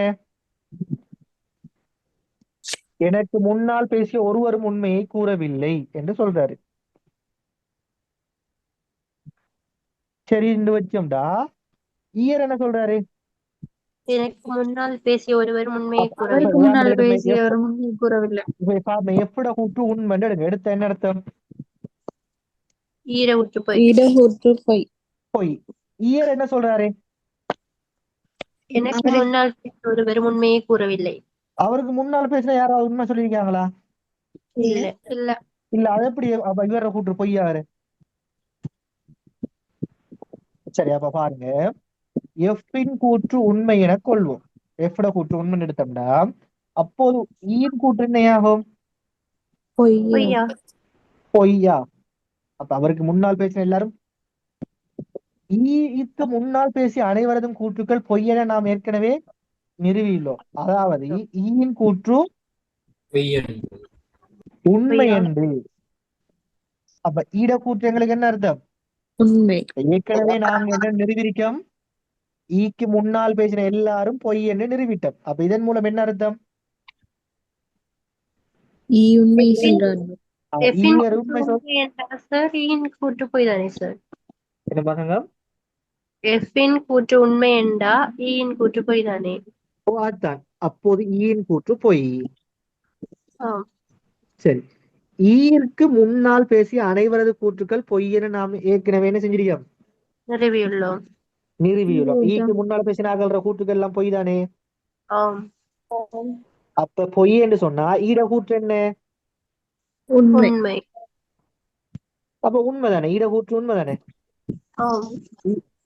அப்ப அப்ப நிறுவியுள்ளோம். அதாவது ஈயின் கூற்று உண்மை என்பது இதன் அர்த்தமாகும். அப்படித்தானே? ஆம். பொய் உண்மை வந்தா என்ன அர்த்தம்? ஆன்சர் 3. 3. ஆகவே எஃப்பின் கூற்று பொய்யாகும். அப்ப நாங்க இங்க என்ன நிறுவிட்டோம்? எஃப் பொய் சொல்றாரு. எஃப் பொய் சொல்றாருன்னு நிறுவிட்டோம். அப்ப இங்க உண்மை சொல்றாள் யாரு? ஈ மட்டும். இங்க அப்ப ஒரே ஒரு கூற்று மாத்திரம்தான் உண்மை என்று சொன்னா அது ஈ. இப்ப படிமுறை 6 பாருங்க. ஈயின் கூற்று உண்மை என கொள்வோம். ஏயினதும் பியினதும் சீனது டீனது கூற்றுக்கள் பொய்யென நாம் நிறுவியுள்ளோம். பொய் என நாம் நிறுவியுள்ளோம். அது ஈயின் கூற்றை நிறுவுகின்றது. ஆகவே ஈயின் கூற்று உண்மையாதல் வேண்டும். உண்மையாதல் வேண்டும். சோ பொய் உண்மைன்னு வந்த ஆன்சர் வந்து உண்டு. 3. இது கிளியர் இல்லைன்னு சொல்றாங்க. என்ன சுத்தி விடுற மாதிரியா? ஈஸி. லேசானது தலை போண்டு கொஞ்சம் வாசிச்சு விளங்கினா சரி. நாங்க அவசரத்துல என்ன செய்யற மாத்தி மாத்தி ஆன்சரை போடுற வாய்ப்பும் இருக்குது. சில ஆட்கள் அவசரத்துல 5 நிமிஷமும் போகாதமா நீங்க நல்லா வாசிச்சீங்கடா கேள்வியே. இல்ல சார், ஐக்யூ வளமை அப்படித்தான் வாரது, டைம் போதா. அதான் ஐக்கியூக்கு பொதுவா அது ஏன்னு சொன்ன நான் உங்கள்ட்ட ஆரம்பத்திலேயே ஒரு மாசத்துக்கு முதல்ல நான் சொன்னேன். என்ன சொன்ன உங்கள்ட்ட டைம் பிராக்டிஸ் வாருன்னு சொன்னேன். டைம் மேனேஜ்மெண்ட் டைம் வச்சு பேப்பர் செஞ்சு பார்க்கணும். அப்படி செஞ்சு பார்க்கிற போதுதான் எனக்கு என்ன கேள்வி எனக்கு குயிக்கா செய்யலும் வரைக்கும் எங்கிறது பிராக்டிஸ் ஆகும். அப்ப நம்ம எக்ஸாம் ஹால்ல போய்த்திருந்தோம் புதுசா நம்ம டைம் மேனேஜ்மெண்ட் பழக வேண்டிய தேவையில்லை. நாங்க ஏற்கனவே டைம் மேனேஜ்மெண்ட் பழகிட்டு வந்தாங்க. ஒரு மணித்தியாலத்துக்குள்ள 50 கேள்வி செய்யறதுக்கு பழகிட்டு வந்தேன் நான். அப்ப எனக்கு அங்க 50 கேள்வி ஒரு மணித்தியாலத்துல செய்யறது கஷ்டமா? பழைய எனக்கு ஒரு 5 கேள்வி செய்யலாம் போகலாம். 5 கேள்வி அல்லது 5 கேள்வி செய்யலாம் போகலாம். அது பிரச்சனை இல்லையே. ஆனா நாங்க எல்லா கேள்வியும் கட்டாயமா எப்படி கேள்வி செய்யணும்னு சொல்லி உங்கள்ட்ட நான் லேசானதுல இருந்து கேள்வி செய்யணும். அதுதான் முக்கியமான ஒரு விஷயம். சரி, அடுத்த கேள்வி செய்வோமா? எத்தனை கேள்வி இருக்குது? 15 கேள்வி இருக்கு. சரி, ஒரு லேசான கேள்வியை பாப்போமே, மண்டை சூடா இருக்கு. 31 தொடக்கம் 35 வரை உள்ள ஒவ்வொரு வினாவின் கீழையும் குறித்த தொடர்புக்கு ஏற்ப தயாரிக்கப்பட்ட எண் சோடி ஒன்று படி தரப்பட்டுள்ளது. அந்த தொடர்பினை விளங்கி அக்கோலத்திற்கேற்ப வினாக்குறி என்ற குறியீட்டினால் காட்டப்படும் இடத்திற்கு இடுவதற்கு மிகவும் பொருத்தமான எண்ணை கண்டறிந்து அந்த எண்ணை வினாவின் எதிரே உள்ள புள்ளிக்கோட்டின் மீது எழுதுக. சரி, 31வது கேள்விக்கு என்ன ஆன்சர் வரும்? 60. 60 எப்படின்னு பாருங்க. 8 தர 3 எவ்வளவு? 24. 24ஓட இந்த 3 கூட்டினா 27. 77. 5 தர 6 எவ்வளவு? 30. 30ஓட இந்த 6 கூட்டினீங்கன்னு சொன்னா 36. 36. அதே மாதிரி 7 தர 3 21. 21. 21ஓட இந்த 3 கூட்டினா 24. அதே மாதிரி 9 தர 6 எவ்வளவு? 54. 54 சக 6 எவ்வளவு? 60. அடுத்த கேள்வி 32வது கேள்விக்கு ஆன்சர் 35. பாருங்க, 13ல இருந்து 8 கிடைச்சா எவ்வளவு? 5. 5 தர 8 எவ்வளவு? 40. 40. இந்த 9ல இருந்து 7 கழிச்சா எவ்வளவு? 2. 7. 7 தர 2 எவ்வளவு? 14. 14. இந்த 14ல இருந்து 10 கழிச்சா எவ்வளவு? 4. 10 தர 4 40. 40. இந்த 12ல இருந்து 5 கழிச்சா எவ்வளவு? 7. 7. 7 5 எவ்வளவு? 35. 35.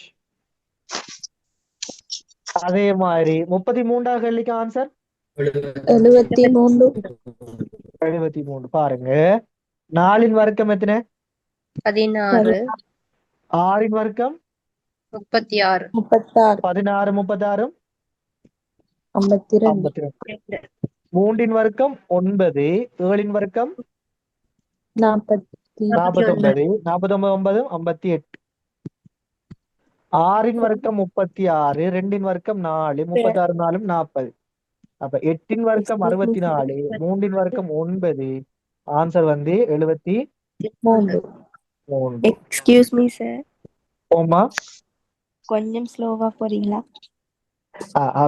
சாரிமா, ஃபாஸ்ட். இது எது விலங்குல உங்களுக்கு? 33வது கொஞ்சம் ஸ்லோவா போறீங்க. சரிம்மா, சொல்லுவா பாருங்க. பாருங்களா, 4 வர்க்கம் என்ன? 16. 4 வர்க்கம் 16. வர்க்கம்னா தெரியும் தானே? 4 தர 4 16. 6 வர்க்கம் என்ன? 36. 16 36 கூட்டினா 52. 52. அதே மாதிரி 3 வர்க்கம் 9. 9. 7 வர்க்கம் 49. 49. 9 49 கூட்டினா 18. 58.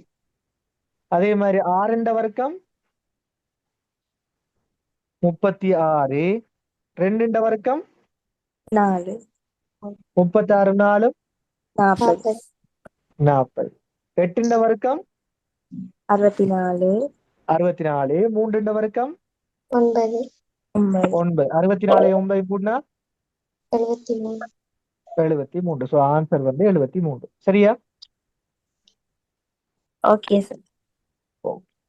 அதே மாதிரி 34க்கு ஆன்சர் 78. 78. இத பாருங்க. 5 வர்க்கம் என்ன? 25. 25. 25. 4 2ஆல பிரிச்சு எத்தனமா? 2. 2. 2. 25ல இருந்து 2 கழிச்சா 23. 23. 7 வர்க்கம் 49. 49. 8 2ஆல பிரிச்சா 4. 49ல இருந்து 4 கழிச்சீங்கடா 45. 45. 5 வர்க்கம் 25. 25. 25. 2 2ஆல பிரிச்சா 1. 1. 25ல இருந்து 1 கழிச்சீங்கடா 24. 24. 9 வர்க்கம் 81. 81. 6 2ஆல பிரிச்சீங்கடா 3. 3. 81 3 கழிச்சீங்கடா 78. 78. சரியா? சரியா மகள்? Okay sir. ஓகே. அடுத்து 35வது கேள்வி. 36. 36. 12. ஓகே. 12 13 கூட்டினா 25 + 10. 12 13 கூட்டிங்கன்னா 25. 25ஓட 10 கூட்டினீங்கன்னு சொன்னா 35. 7 11 எவ்வளவு? 18. 18ஓட 10 கூட்டினீங்கன்னா 28. 28. 9 14 எவ்வளவு? 23. 23ஓட 10 கூட்டினீங்கன்னா 33. 11 15 எவ்வளவு? 26. 26ஓட 10 கூட்டினீங்கடா 36. 36. சரியா?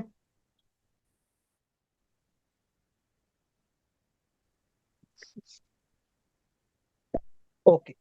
அடுத்த கேள்வி. நான் விட்ட 26 தொடக்கம் 30 வரையான கேள்வியை பாப்பா.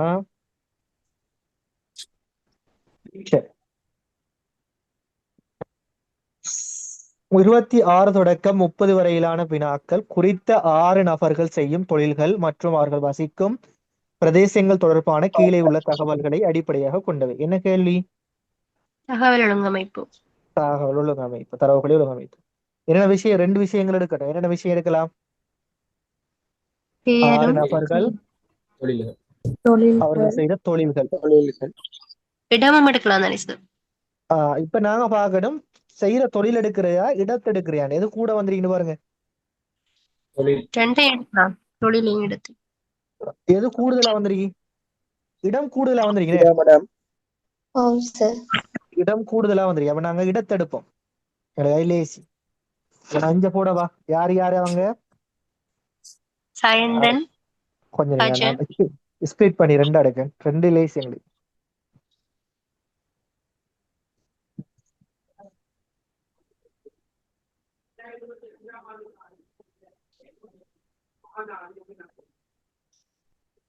சரி. இப்ப பாருங்க யார் யாரு? ஒன்று சயந்தன், சயந்தன், கஜன், அஜன். சுதன், அசுரன், பிரகாசன், ரஞ்சன். அஞ்சு. இடங்கள் என்னென்ன? கொழும்பு, காலி, மாத்தர, மாத்தர். குருநாகல், பதுல்ல, யாழ்ப்பாணம், பதுல்ல. சரி.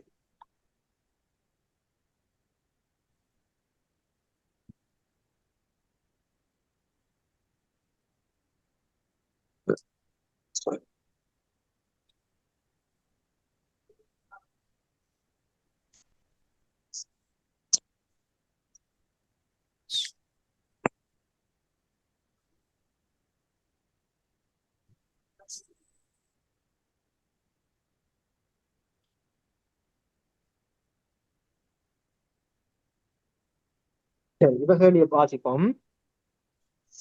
சயந்தாய் சரி. ஆசிரியர்கள் தொழில் ஈடுபடும் நபர் வசித்து வரும் மாத்திரையாவதுடன் ஆசிரியர் தொழில் ஈடுபடுற யாரு? வசித்து வருவது மாத்திரையாவதுடன்.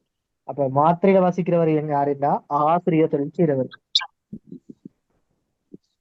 மாத்திரையாவதுடன் அந்த இடத்துக்குரியவர் பிரகாசன் இல்ல. மாத்திரையில வாசிக்கிற யார் இல்லையா? பிரகாசன் பிரகாசன் இல்ல. இது கிளியரா?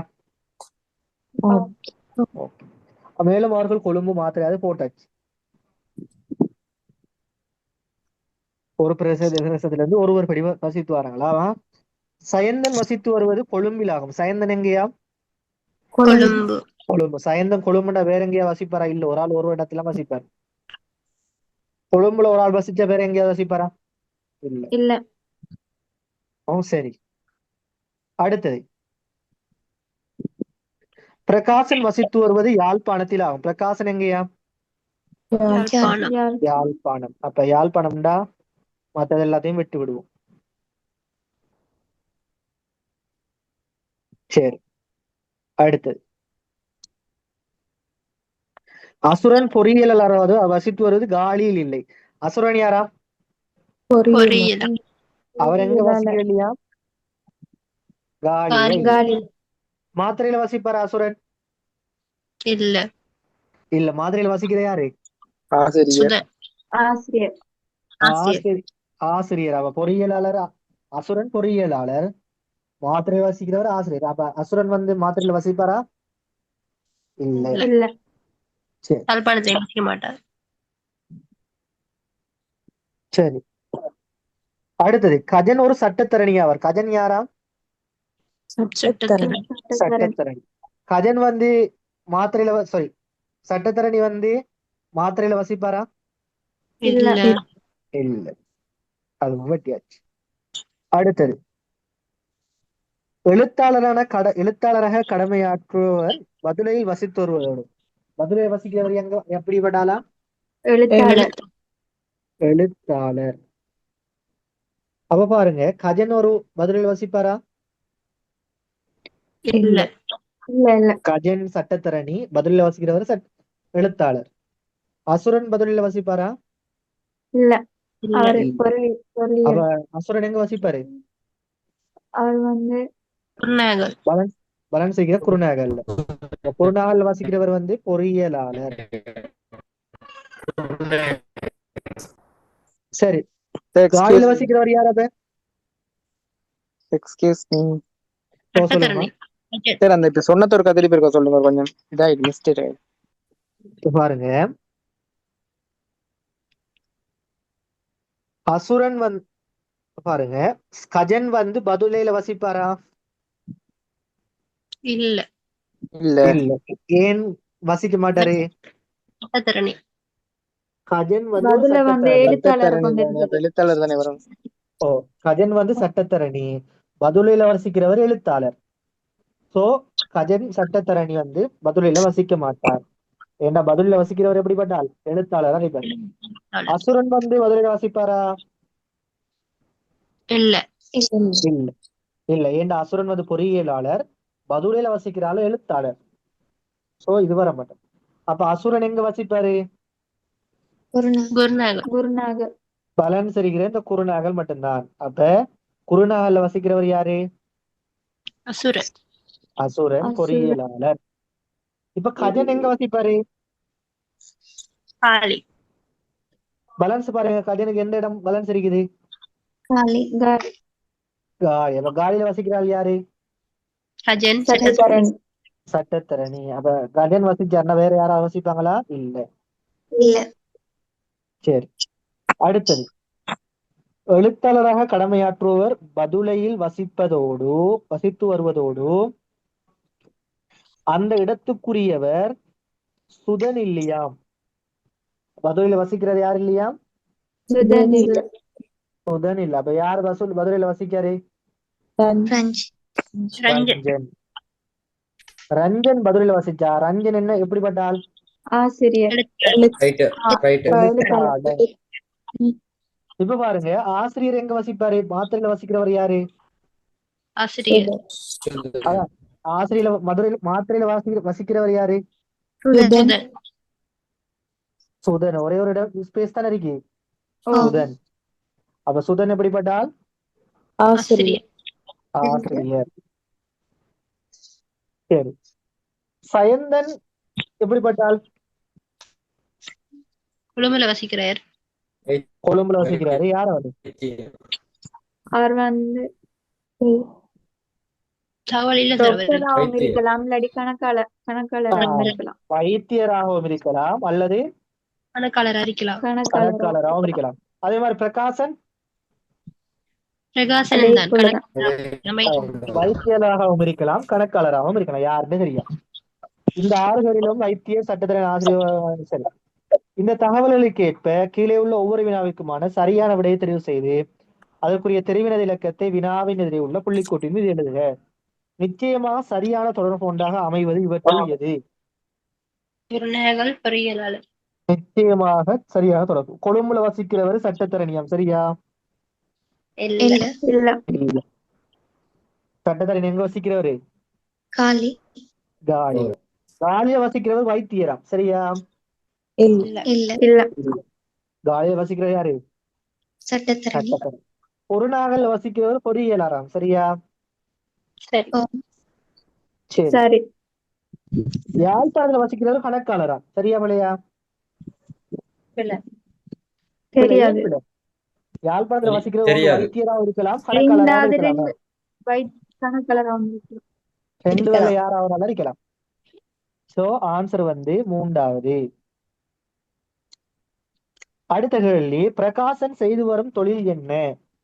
வைத்தியர் அல்லது கணக்காளர். வைத்தியர் அல்லது கணக்காளர். ஆன்சர் வந்து இரண்டாவது. அடுத்தது, சயந்தன் செய்து வரும் தொழில் என்ன? சயந்தன் என்ன தொழில்? வைத்தியர் அல்லது கணக்காளர். அவரும் வைத்தியர் அல்லது கணக்காளர். சோ ஆன்சர் வந்து ஒன்னாவது. வைத்தியர் அல்லது கணக்காளர் அறிவிப்பார். ரஞ்சன் வசித்து வரும் பிரதேசம் என்ன? பதுளை. பதுல்ல தான் ரஞ்சன். சோ ஆன்சர் நாலாவது. சுதன் வசித்து வரும் பிரதேசம் என்ன?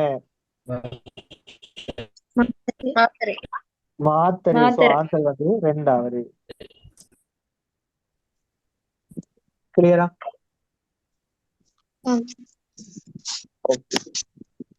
அடுத்தது 36 தொடக்கம் 40 வரை உள்ள ஒவ்வொரு வினாவிற்குமான பொருத்தமான விடையை தெரிவு செய்து அதற்குரிய தெரிவினது இலக்கத்தை வினாவின் எதிரே உள்ள புள்ளிக்கோட்டின் மீது எழுதுக.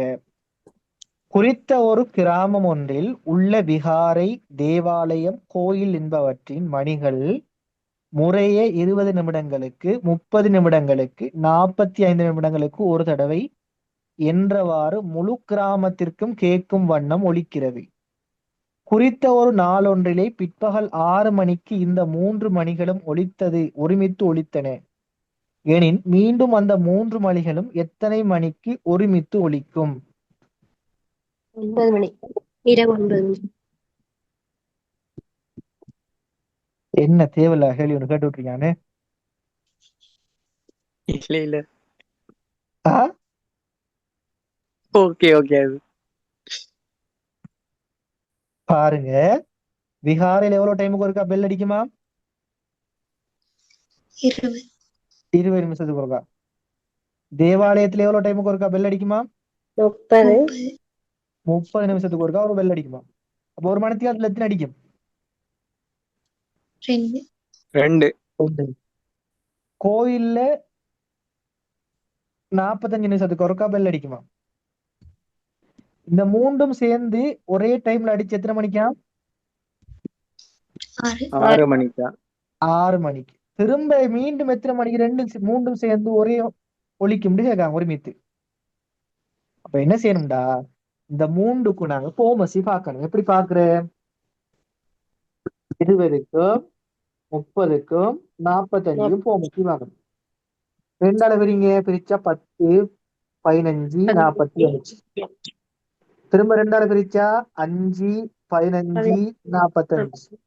மூன்றால பிரிச்சோம்டா 5, 5, 15. திரும்ப மூண்டல விரிச்சோம்டா 5 5 5. திரும்ப 5 விரிச்சோம்டா 1 1 1. கடைசியா 1 வர வரைக்கும் பிரிக்கணும். இப்ப பெருக்குவோம். 2 தர 2 எவ்வளவு? 4 4 தர 3 எவ்வளவு? 12 12 தர 3 எவ்வளவு? 36 36 தர 5 எவ்வளவு? 180 180. அப்ப மூண்டும் சேர்ந்து எவ்வளவு டைமுக்கு ஒருக்கா ஒழிக்கும்? 180 180 நிமிடங்கள். 180 நிமிடங்கள்ல எவ்வளவு மணித்தியாலம்? 3 ஒரு மணித்தியாலம் எத்தனை நிமிடம்? 60 அப்ப 180 60 பிரிச்சோம்டா எத்தனை? 3 3 மணித்தியாலம் மணித்தியாலத்துக்கு ஒருக்கா ரெண்டும் சேர்ந்து ஒழிக்கும். மூண்டும் 6 மணிக்கு ஒழிச்சா அடுத்த எத்தனை மணிக்கு ஒழிக்கும்? அடுத்த 3 மணித்தியாலம் 9 மணிக்கு, இரவு 9 மணிக்கு. So answer 1. இது கிளியரா? சார் திரும்ப கொஞ்சம்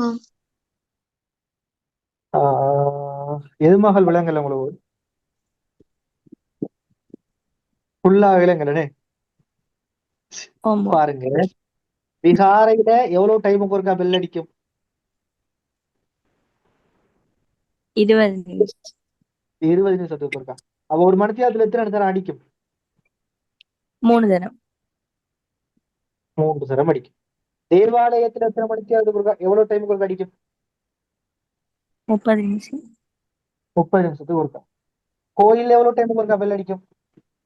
45 நிமிஷம் அப்ப மூன்றும் சேர்ந்து 6 மணிக்கு ஒரே டைம்ல அடிக்குதா பெல்? மூன்றும் சேர்ந்து 6 மணிக்கு ஒரே டைம்ல அடிக்குதா பெல்? திரும்ப மீண்டும் அந்த 3 மணிகளும் எத்தனை மணிக்கு ஒருமித்து ஒழிக்கும்னு கேட்காங்க. திரும்ப 3 சேர்ந்து ஒழிக்க எத்தனை மணிக்குன்னு கேட்காங்க. எப்படி பாக்குறது? அதுக்கு ஃபோமசி பாத்தீங்கன்னா சரி, ஃபோமசி பார்த்துட்டு இந்த வெளியில வாரத்தை பிரிக்கிறீங்களா? சரி, வெளியில வாரத்தை பிரிக்கணும் எவ்வளவு வரும்? எவ்வளவு 180 வரும். 180 நிமிடங்கள். அப்ப 180 நிமிடம் எத்தனை மணித்தியாலம்? 3 60 பிரிச்சோம்னா 3 மணித்தியாலம் என்ன? அப்ப 3 மணித்தியாலத்துக்கு ஒருக்கா மூன்றும் சேர்ந்து ஒழிக்கும் ஒரே டைம். சோ 6 மணிக்கு ஒழிச்சா திரும்ப 3 மணித்தியாலத்துக்கு அப்புறம் எத்தனை மணிக்கு ஒழிக்கும்? 9 மணி 9 மணிக்கு மீண்டும் ஒழிக்கும். விளையாண்ட மகள் ஓகே சார் என்ன சொல்லணுமா? ஓகே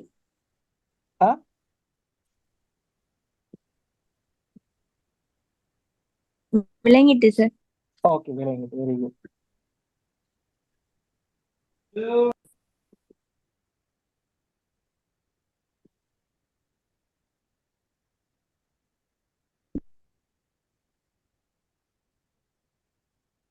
சரி, அடுத்து 37வது கேள்வி.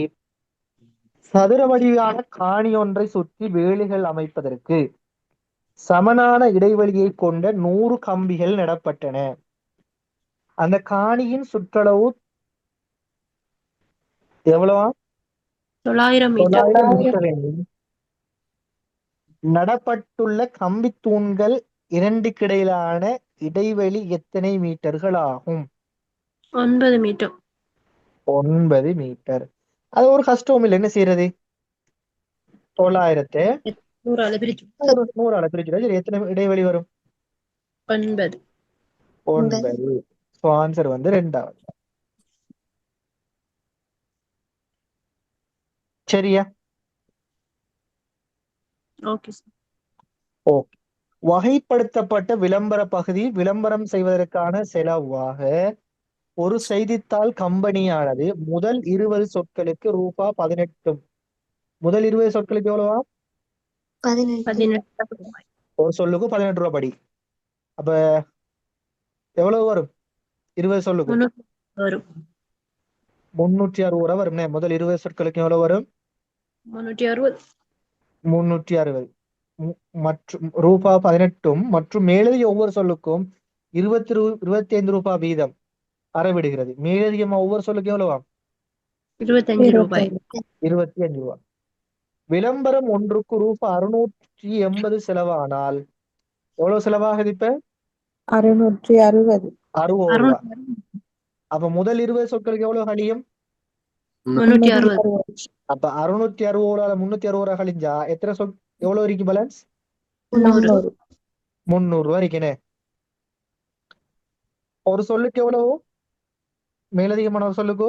25. 25. அப்ப 300 25 பிரிச்சா 12. 12. 12. அப்ப இதுல 20 இதுல 12 எத்தனை சொற்கள்? 32.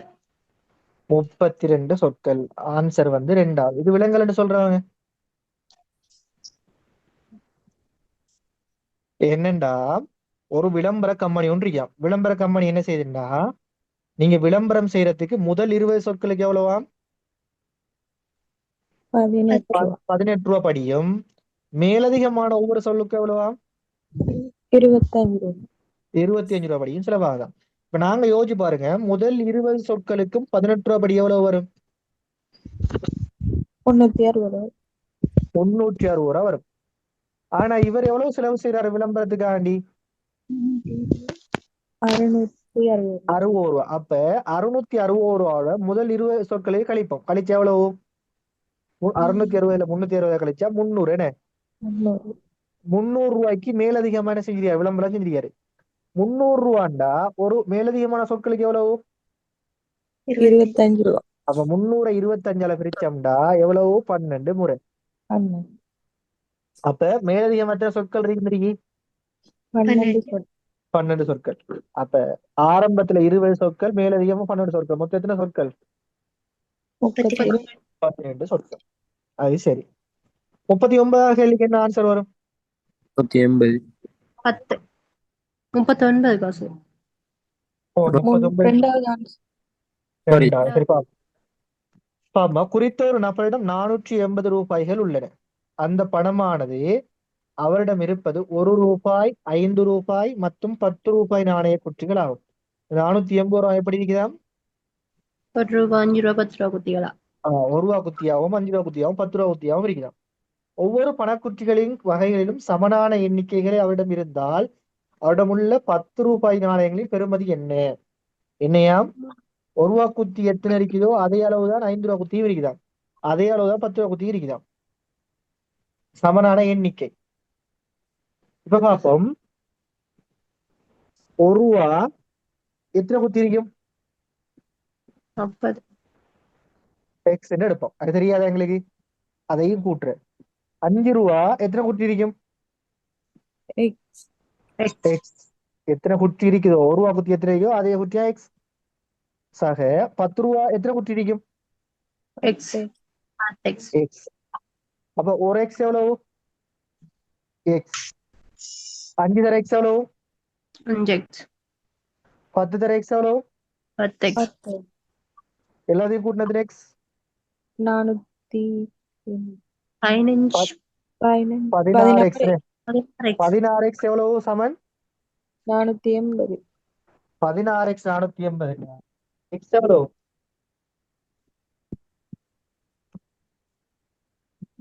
30.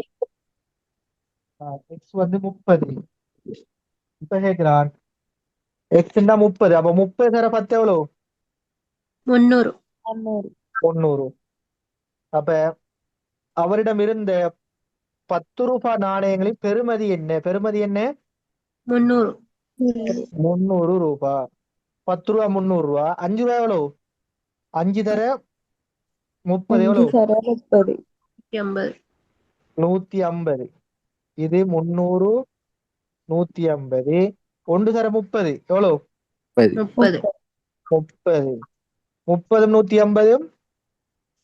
150 150 300 480. அப்ப கிளியரு. டவுட் இருக்கு அந்த கேள்வியில? இல்ல இந்த சார். கேள்வியில டவுட் இருக்கு? இல்ல. 40வது கேள்விக்கு என்ன ஆன்சர் வரும்? 2வது. 2வது. பாப்பா. செந்தாமரையின் இடது கையில் உள்ள காப்புகளின் எண்ணிக்கை மற்றும் வலது கைகளில் உள்ள காப்புகளின் எண்ணிக்கைங்கிற விகிதம். இடதுல எத்தனை? 3 இருந்தா வலதுல எத்தனை இருக்கும்? 2. 2. இடது கையில் உள்ள இரு காப்புகளை வலது கைக்கும் உண்மையா? இடது கையில இப்ப இடது உதாரணமா கையில இது விகிதம் தானே, எத்தனை இருக்கும் காப்போட இடது கையில? 6 அப்ப எப்படின்னா 6 அதை நாங்க எப்படி இருக்கும்னு சொன்னா அது எக்ஸால பெருக்கணும், 3x இருக்கும். வலது கையில எத்தனை இருக்கும்? 2x 2x 2x. ஏன் அதை நாங்க விகிதத்தை எக்ஸால பெருக்கிறோம்? தெரியும். உதாரணமா பெருமதி 50க்கு 100க்கு இடையிலான விகிதம் என்ன? 1க்கு 2 1க்கு 2. இத முழு எண்ணா இப்படி மாத்திரன்னு சொன்னா என்ன செய்யணும்? பெருக்கணும் 1 50ஆல பெருக்கணும். அதே மாதிரி 2 80 பெருக்கணும் ஆ, இது ரெண்டையும் ஒரே சாணத்துல பெருக்கணும். அப்ப அதை பெருக்கிறோம்னா என்ன செய்யும்? முழு எண் கிடைக்கும். என்ன எத்தனை எண்ணிக்கோ அது கிடைக்கும். அப்ப இடது கையில எத்தனை இருக்குது? 3x 3x 3 இருக்குது. அப்ப எத்தனை தெரியாம 3x எடுப்போம். வலது கையில எத்தனை இருக்கும்? 2x 2x 2x. சரி, இப்ப என்ன செய்யறானா, இடது கையில் உள்ள இரு காப்புகளை இடது கையில இருந்து 2x என்ன செய்யறானோ 3xல வலது இருந்து கை வலது கை 3xல கொடுக்கலாம் இருந்து 2 கழிச்சு யாரு கொடுக்கணும்? வலது இடது கை வலது கைக்கு. அவர் 2x ஓட என்ன செய்யும்? 2 2 2 சரி. மாற்றும் போது செந்தாமரை இரு கையில் உள்ள காப்புகளை எண்ணிக்கை ஒன்று கொண்டு சமன். இப்ப இது ரெண்டு என்னையாம்? ஒன்று கொண்டு சமன் ஒன்று கொண்டு சமன். இப்ப கழிவற 2 அங்கால போன என்ன செய்யும்? கூட்டுப்படும் கூட்டப்படும் 3x சமன் 2x ஆக 4 என்ன? 2 சொன்னால் 4 மறை. இப்ப 2ஓட -2 கூட்டினா 4. இப்ப கூட்டுப்படக்கூடிய 2x இங்க வந்து என்ன செய்யும்? கழிப்படும் கழிப்படும் கழிப்படும். 3xல 2x கழிச்சா x எவ்வளவு? 4 4. அப்ப இடது கையில எத்தனை இருக்குது? 12 4 தர 3 12 12. வலது கையில எவ்வளவு இருக்குது? 8 2 தர 4 8. இப்ப கேள்வி, அவ்வாறு நீ செந்தாமரையின் இரு கைகளில் உள்ள மொத்த காப்புகளின் எண்ணிக்கை எவ்வளவு? எவ்வளவு? 12 மட்டும் 20 20. அப்ப எப்படி நீங்க 10ன்னு சொன்னீங்க? 10ன்னு எப்படி சொன்னீங்க?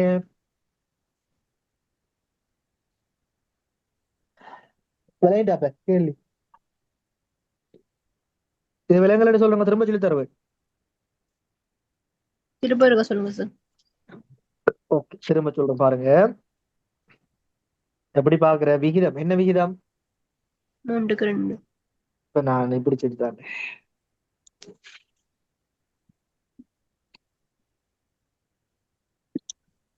விகிதம் வந்து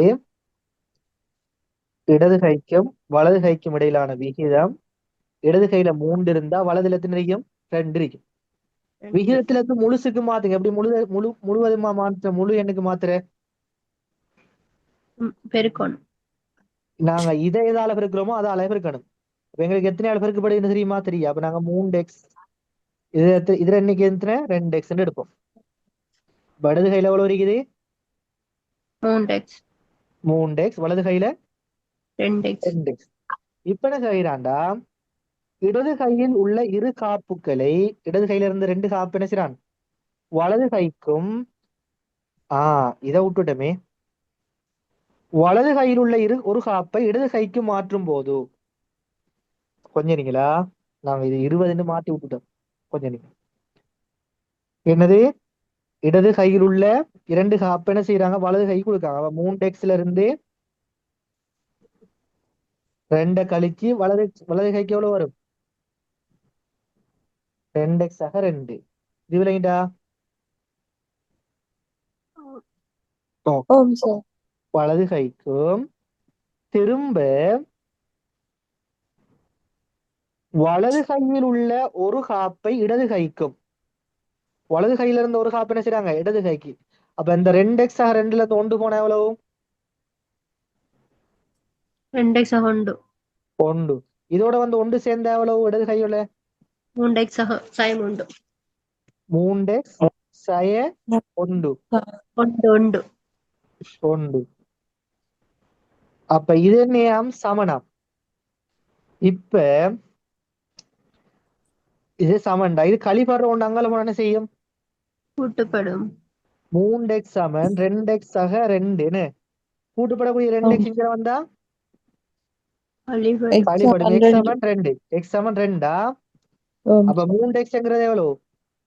6 6. 2xங்கிறது 4 4. 4. 6 4 எவ்வளவு? 10 10. சரியா சரியா? சரி சார். ஓகே, ஆன்சர் வந்து 2. பெரிய ஒரு சந்தோஷம். ஆம் சார். சரி, அப்ப நாங்க 41 தொடக்கம் 45 செஞ்சிட்டோம். அதே மாதிரி 46 தொடக்கம் 50 செஞ்சிட்டோம். ஓகே, நாங்க அப்ப இதோட கிளாஸை முடிச்சு கொள்வோம். நான் நாளைக்கு ஒரு எக்ஸ்ட்ரா கிளாஸ் ஒன்று போட்டு என்ன செய்ய போறேன், 4வது பேப்பரை முடிப்போம். எக்ஸ்ட்ரா கிளாஸ் ஒன்று போட்டு 4வது பேப்பரை முடிப்போம். 4வது பேப்பரை முடிச்சிட்டு அடுத்த கிளாஸ்ல 5வது பேப்பரை முடிப்போம். சரியா? 5வது பேப்பர் போட்டுறீங்களா சார்? 5வது போடலாமா? நான் நாளைக்கு போடுவேன் 5வது paper. Okay sir. Okay okay, good night. நாளை சந்திப்போம். Okay sir, thank you. Good night sir. Thank you. Okay, படிங்களா? 7 நாள் தான் படிங்களா? Okay sir. Okay, all the best.